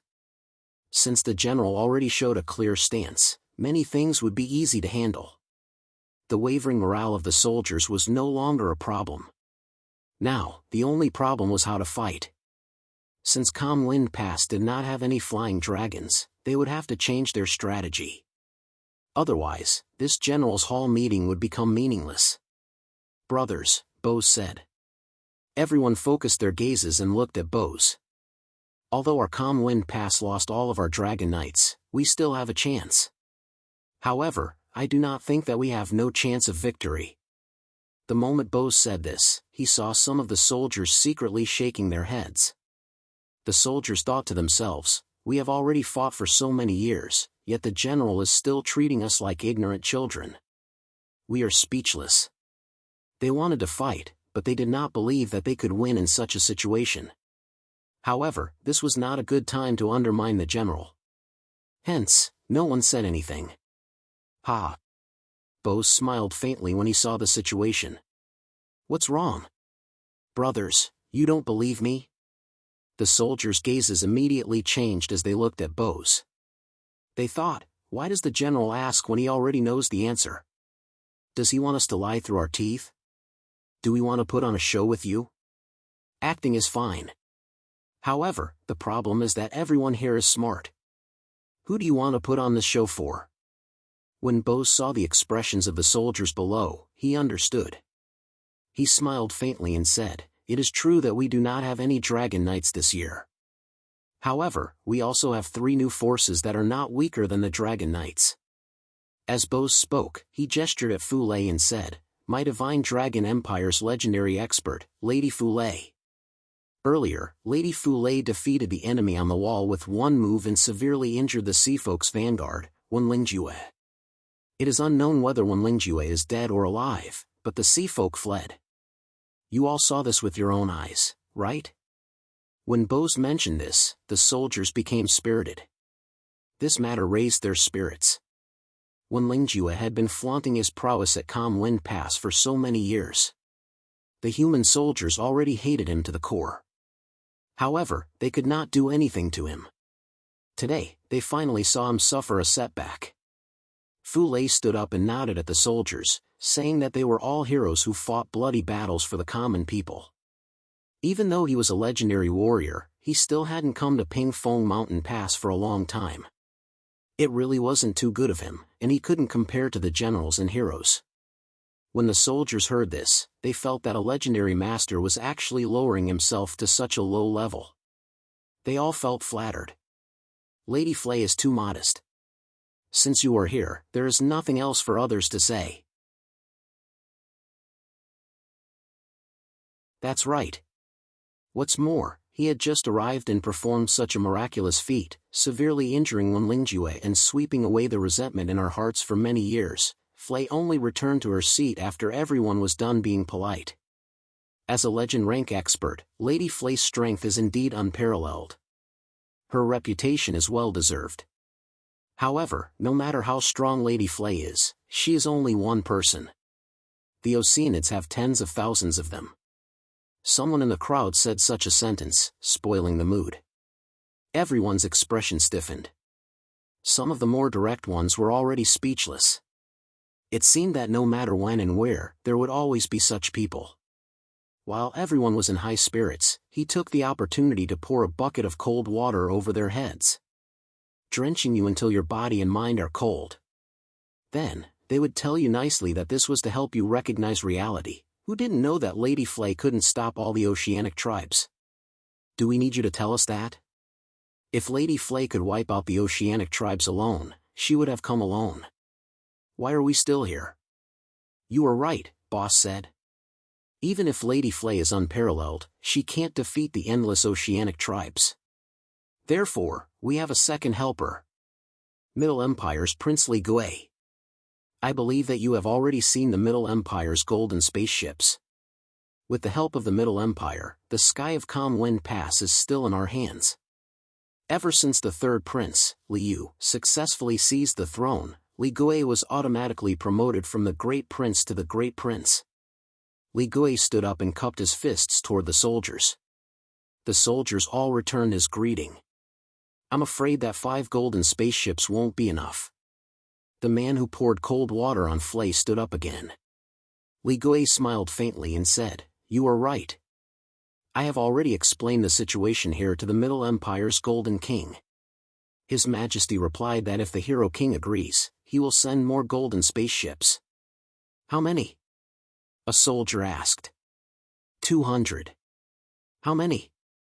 Boss was shocked. This was the first time he had heard of this.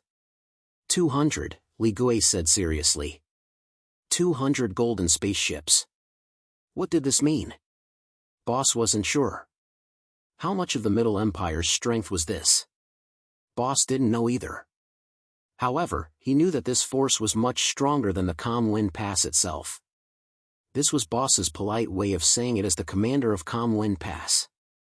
Actually, it wasn't just much stronger. If Calm Wind Pass didn't use any tricks, the 200 golden spaceships could flatten Calm Wind Pass.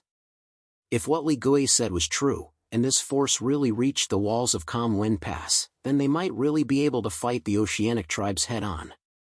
200. Boss didn't know what to say. He could only say, "I can't thank you enough." "General, there's no need to be so polite." Li Gui bowed. At the same time, he thought that the 200 golden spaceships weren't borrowed for free. As for the price, there was no need to tell Boss. Since that's the case, open up the supply area of Calm Wind Pass. The spaceships must be supplied properly. Boss shouted. Yes. All the soldiers were in high spirits. General, if it were just 5 spaceships, it would be fine. But 200, we don't have enough manpower. The brother who poured cold water on them was always so calm. No need to worry. Boss waved his hand. His Majesty sent us reinforcements earlier. There are more than 50,000 of them, and they are in charge of supplying the spaceships. It should be enough. Then may I ask, General, what is the third force? Adventurers, Boss said. Adventurers? The soldiers were shocked. Isn't that a group of? The soldiers stopped halfway. As for the other half, it was obvious that it wasn't anything good. Yes, there are countless adventurers right behind us. Although they don't have much discipline, their individual strength is probably above ours.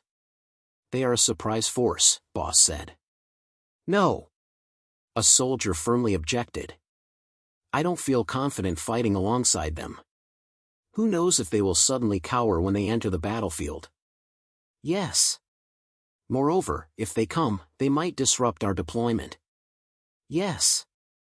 General, please reconsider. That's enough. This was the first time Boss had stopped the soldiers, and the effect was obvious.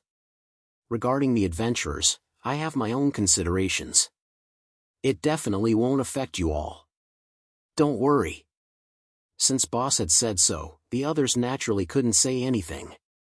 However, everyone had a serious expression on their faces.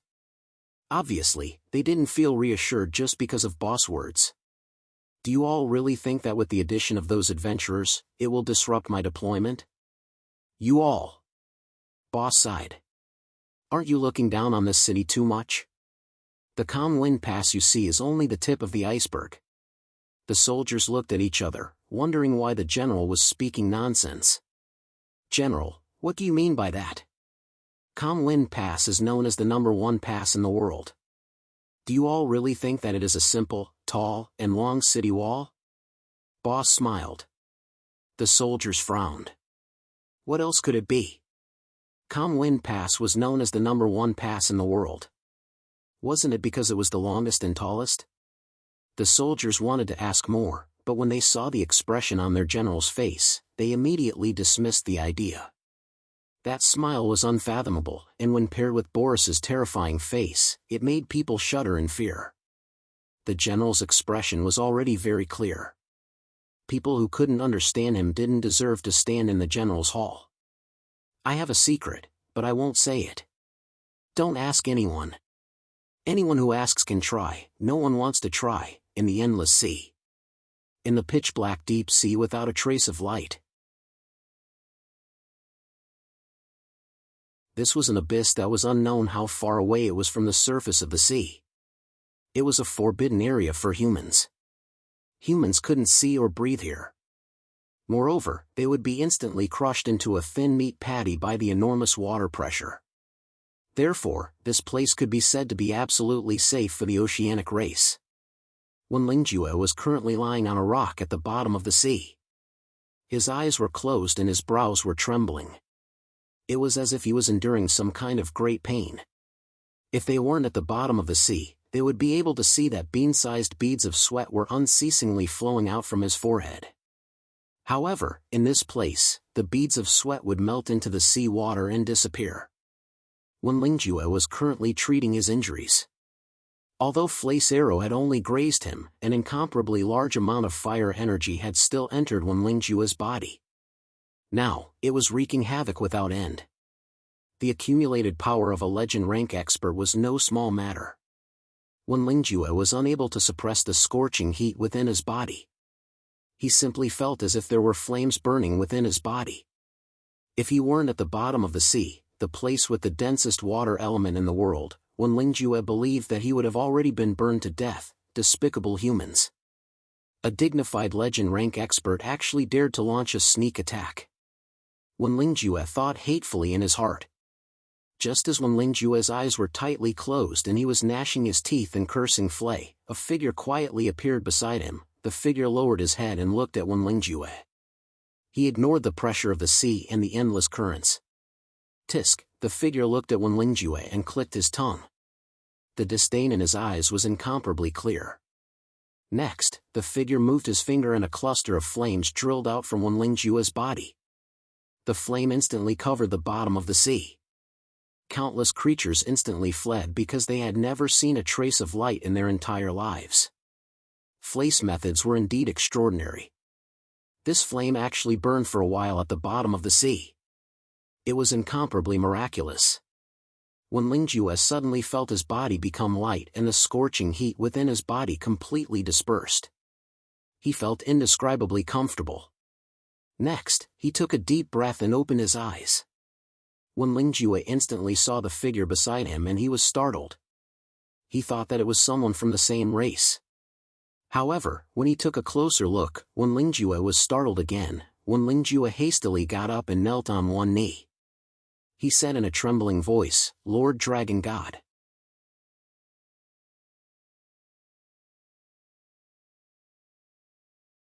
Chapter 251. Lord Dragon God. Wenlingjue was very nervous. He stuttered and lowered his head. He didn't know why Jilin suddenly appeared here, but he could clearly feel that the Lord Dragon God was in a bad mood. Wenlingjue's feeling was right. Of course, Jilin was in a bad mood. How could he be in a good mood when a fire dragon fell into the water? "You're the leader of the sea race?" Jilin asked. "I don't dare." Wenlingjue hurriedly lowered his head and said, "Lord Dragon God, I'm Wenlingjue, the vanguard of the sea race army." "Lord Dragon God, thank you for your help this time." "I can't thank you enough." Wenlingjue said this very uncomfortably. Just the way he addressed himself, he had changed it twice in a short sentence. The sea race could be said to be born noble in the sea. He really had never lowered himself like this before. However, he was facing the Dragon God, an existence on the same level as the Ancestor God. He was the true god of the sea race. Therefore, no matter how low Wenlingjue lowered himself, it wasn't too much. Jilin was a bit strange. He tilted his head and asked, "You've seen me before?" "Never seen you before." "Then how do you know it's me?" This sounded like a philosophical question that humans pondered when they were bored, but in fact, it wasn't. Our sea race was created by the Ancestor God. Lord Dragon God appeared in front of us, so we naturally know, Wenlingjue said respectfully. Actually, there was no such mysterious reason. It was just that the sea race was created by dragons, so they were naturally afraid of dragons. Now, in front of Jilin, Wenlingjue only felt like there was a mountain in his heart. His hands and feet were cold, and he trembled with fear. This was an innate fear, like a mouse seeing a cat. Wenlingjue guessed that in this world, only the Lord Dragon God that the Ocean Emperor had mentioned before could form such a suppression on a sea race like him. "Wenlingjue," Jilin called. "Lord Dragon God. Previously, I made an agreement with an old man in blue clothes. As long as I call away the flying insects of Calm Wind Pass, the sea race will attack Calm Wind Pass. Do you know about this?" Wenlingjue's expression turned bitter. Of course he knew about this. But the problem was, the Ocean Emperor told him that it would be a few days later. Although Wenlingjue cursed in his heart, he didn't dare to say it out loud in front of Jilin. He couldn't possibly point at Jilin's nose and curse him, saying that if he hadn't activated it in advance, how could he have been so hasty? He had caused him to be plotted against by a human expert, and the morale of the oceanic race had been greatly damaged. Of course, Wenlingjue could not say these words. Because of the nature of his race, he clearly knew that if Jilin wanted to kill him, he would not even be able to move. Thus, he could only swallow his words and reply, "I know." "Then why didn't you hit him? Why is the fight scheduled for 3 days later?" Wenlingjue lamented in his heart again. He thought to himself, how can you understand this matter if I tell you?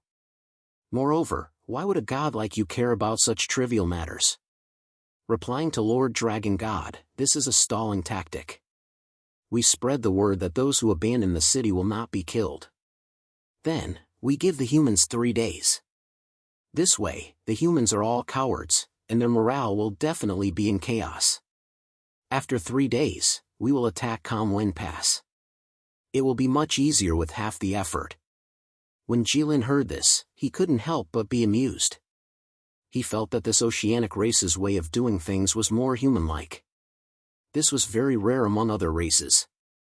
You are quite familiar with how humans do things. When Lingjue thought to himself, how can I not be familiar with this? After all, we have been fighting with humans for decades. Thank you, Lord Dragon God, for your praise. May I know why Lord Dragon God has personally appeared? I hope Lord Dragon God can enlighten me.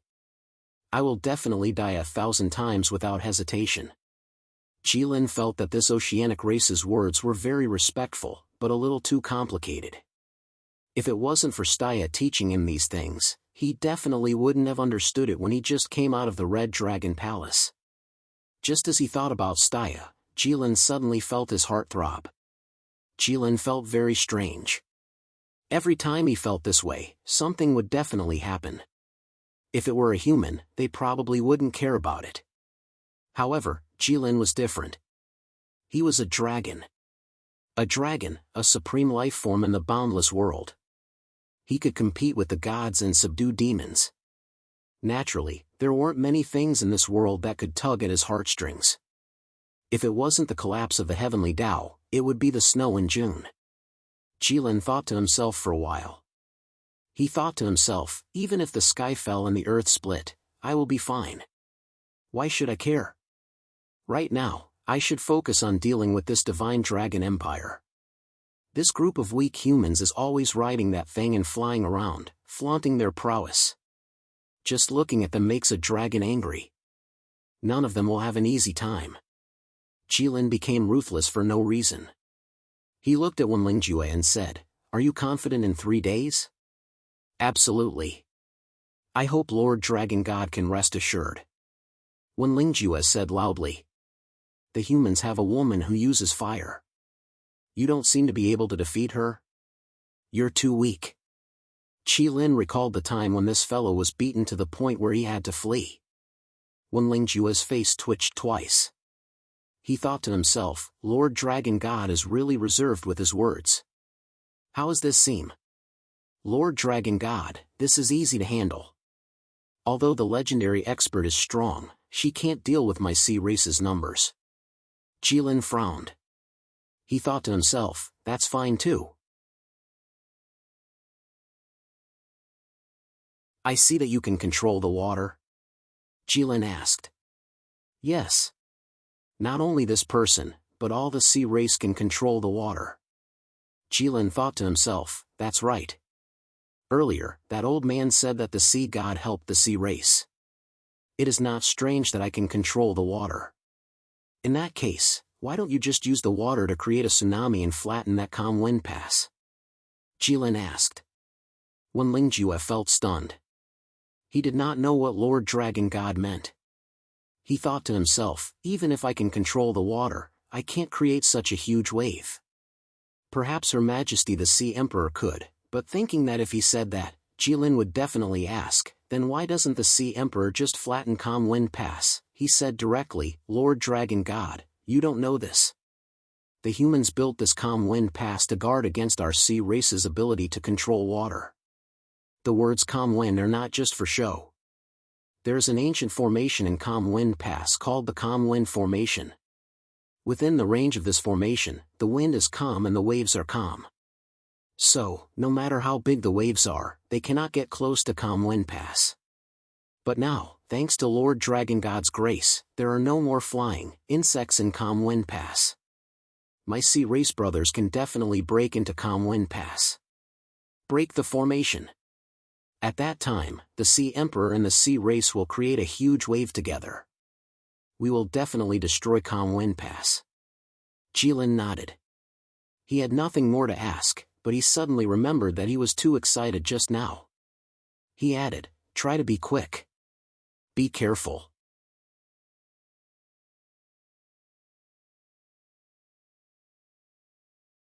Chapter 252. Wen Lingjue didn't know what Jilin meant. Why did he want it to be faster? What did he mean by delay? As far as he knew, the lifespan of the dragon race was unimaginably long. It wasn't an exaggeration to say that they lived as long as the heavens. Therefore, it wasn't a problem for the dragon race to sleep for more than 10 years or even dozens of years once they closed their eyes. But what was wrong with the dragon god? 3 days should be really insignificant to him. It was really a snap of the fingers. Why couldn't he wait for this little bit of time? When Lingjue couldn't guess Jilin's thoughts. He could only raise his head and observe Jilin's expression. But there was no Jilin in front of him, there was only a ball of flame burning in front of him. When Lingjue was shocked. Because they were at the bottom of the sea. It wasn't strange that there was anything here, but there couldn't be fire. But that ball of flame burned so fiercely and so unreasonably, as if the surrounding endless seawater didn't exist. Compared to the ball of flame that Jilin pulled out from his body, it was many times stronger. When Lingjue looked at that ball of flame and was shocked. He swallowed hard and finally turned to leave. He merged into the water and disappeared. He didn't know why Jilin was so concerned about the battle at Pingfeng Pass. In Wen Lingjue's eyes, Jilin was a god. He should sit above the clouds and watch the world indifferently. To be able to see everything in the world and be indifferent to everything at the same time, this was the way of a god. Wen Lingjue couldn't figure it out, so he didn't think about it anymore. He only made up his mind to fight the battle in 3 days. For the long-cherished wish of the sea race and also for the god's instructions. Living beings couldn't recklessly guess the god's thoughts because it was too dangerous.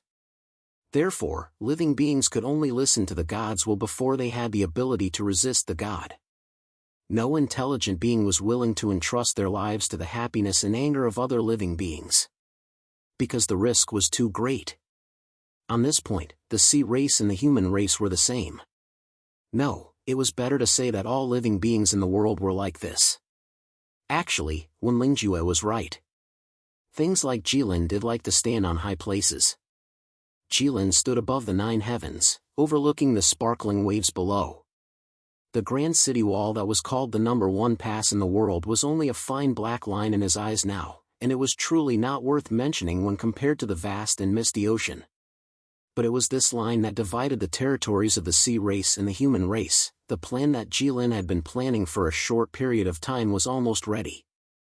He would use the equipment of the dwarves to arm the beast men, obtain the divine artifact, and lead the other races to attack the humans. But now, it seemed that the elves wouldn't stand on his side, but that wasn't a big deal.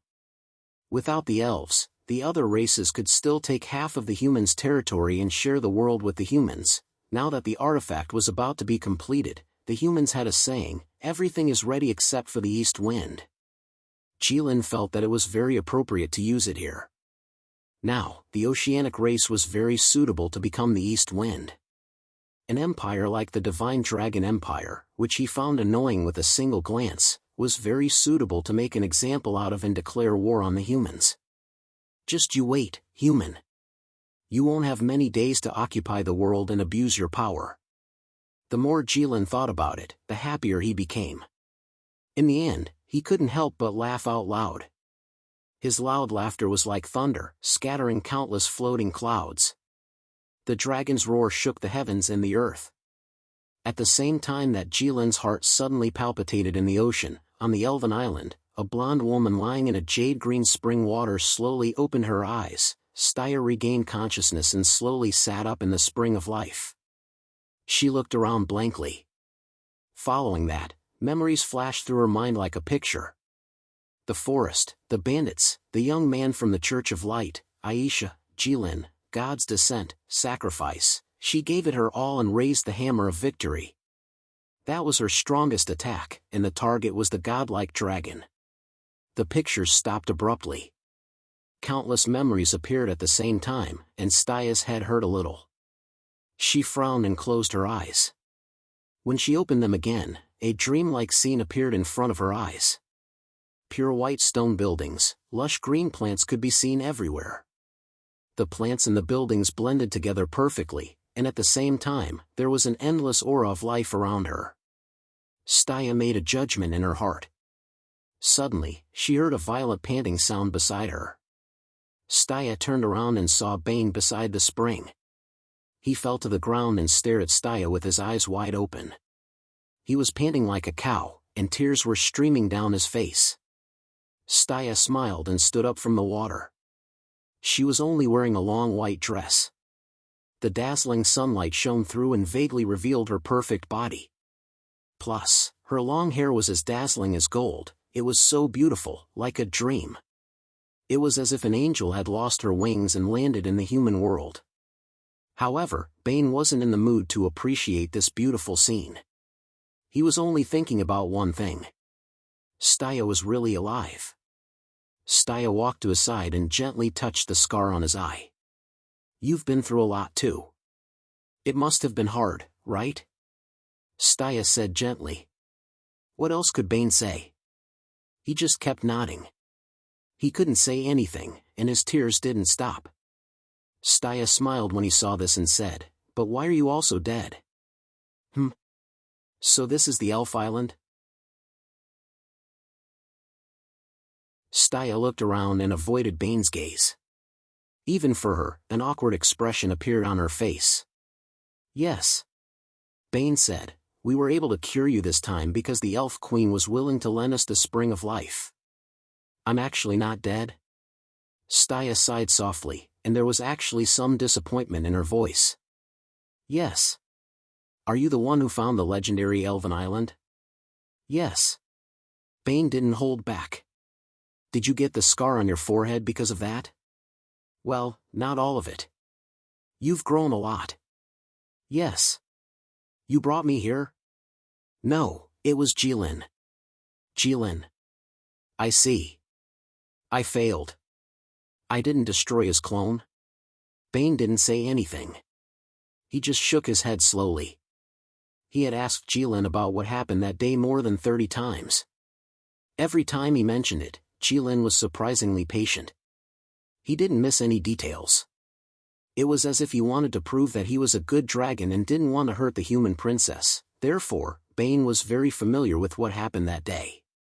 It was as if he was there. "How long has it been since that day?" Staya asked. "Almost 2 years." "Is he back?" Staya asked. She was obviously asking about Jilin's real body. "He's back," Bane said. Staya let out a long sigh. Although he was unwilling, he wasn't shocked or surprised. This was an expected failure. "How long has he been back?" "Almost 2 years. The biggest trump card of the Middle Empire couldn't even control him for a few days." "As expected of him," Staya said. "Where is he now?" "I don't know." Bane shook his head. "But if he's not at Ruoyin City, then he's at Pingfeng Pass." Staya was stunned. She knew about Pingfeng Pass, but what was Ruoyin City? "Why isn't he here? Why is he at Pingfeng Pass?" Staya asked. "The Elf Queen didn't let Jilin come," Bane said. "Can the Elf Queen stop Jilin?" Staya asked. "Jilin can't defeat the Elf Queen," Bane said. "Jilin doesn't dare to come." "How is that possible?" Staya looked at Bane for a long time.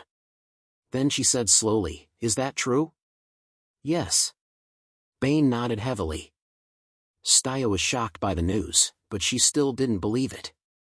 She couldn't imagine anything in this world that could defeat Jilin. When she used the God of Light's power, she was already above the legendary level. But even so, she couldn't even take down a clone that Jilin casually made. Staya asked Bane to tell her the details of the battle between the Elf Queen and Jilin. But as the saying goes, a scholar who has been away for 3 days must be looked at with new eyes. Bane had learned from Ouyang Ju in the Middle Empire for a while. He was no longer the same as before. When he told the story, it was very vivid. When he told himself that he was happy, he couldn't help but dance with joy. Bane told Staya in detail about how the Elven Queen had beaten Crimson Lyn to a pulp with 50 to 60 divine weapons, and how she had been frightened out of her wits. He said things like, "Heaven and earth moved with one arrow." Megalosaurus was terrified. "The mirror of the sky broke the dragon's breath." The elf queen's veil weakened the dragon's power. God stood behind the elf queen. Megalosaurus ran away at the sight of the elf queen. In short, she didn't leave any face for Jilin. In Bane's description, Jilin and the elf queen were not at the same level at all. They were completely crushed. Jilin could escape with his life because the elf queen was beautiful and kind. Bane also knew that he was exaggerating. He knew that the elf queen couldn't kill Jilin. But there was nothing he could do. Once he started telling the story, he couldn't stop. Embellishing the story was also the ability of Mr. Ouyang, the leader of the literary world in the Middle Empire. But Staya didn't doubt it at all. Firstly, she had just woken up, and her brain wasn't very bright. Secondly, in her heart, it seemed that only such a person could defeat Jilin. If that's true, then if the elf queen is willing to help us. Staya couldn't help but mumble to herself. Just as Staya was pondering, a warm, spring-like voice sounded behind her. "I'm sorry, Saint of Light. You're tuning into the Mythic Realms YouTube channel. Don't forget to subscribe and join us on this journey to catch the most captivating stories."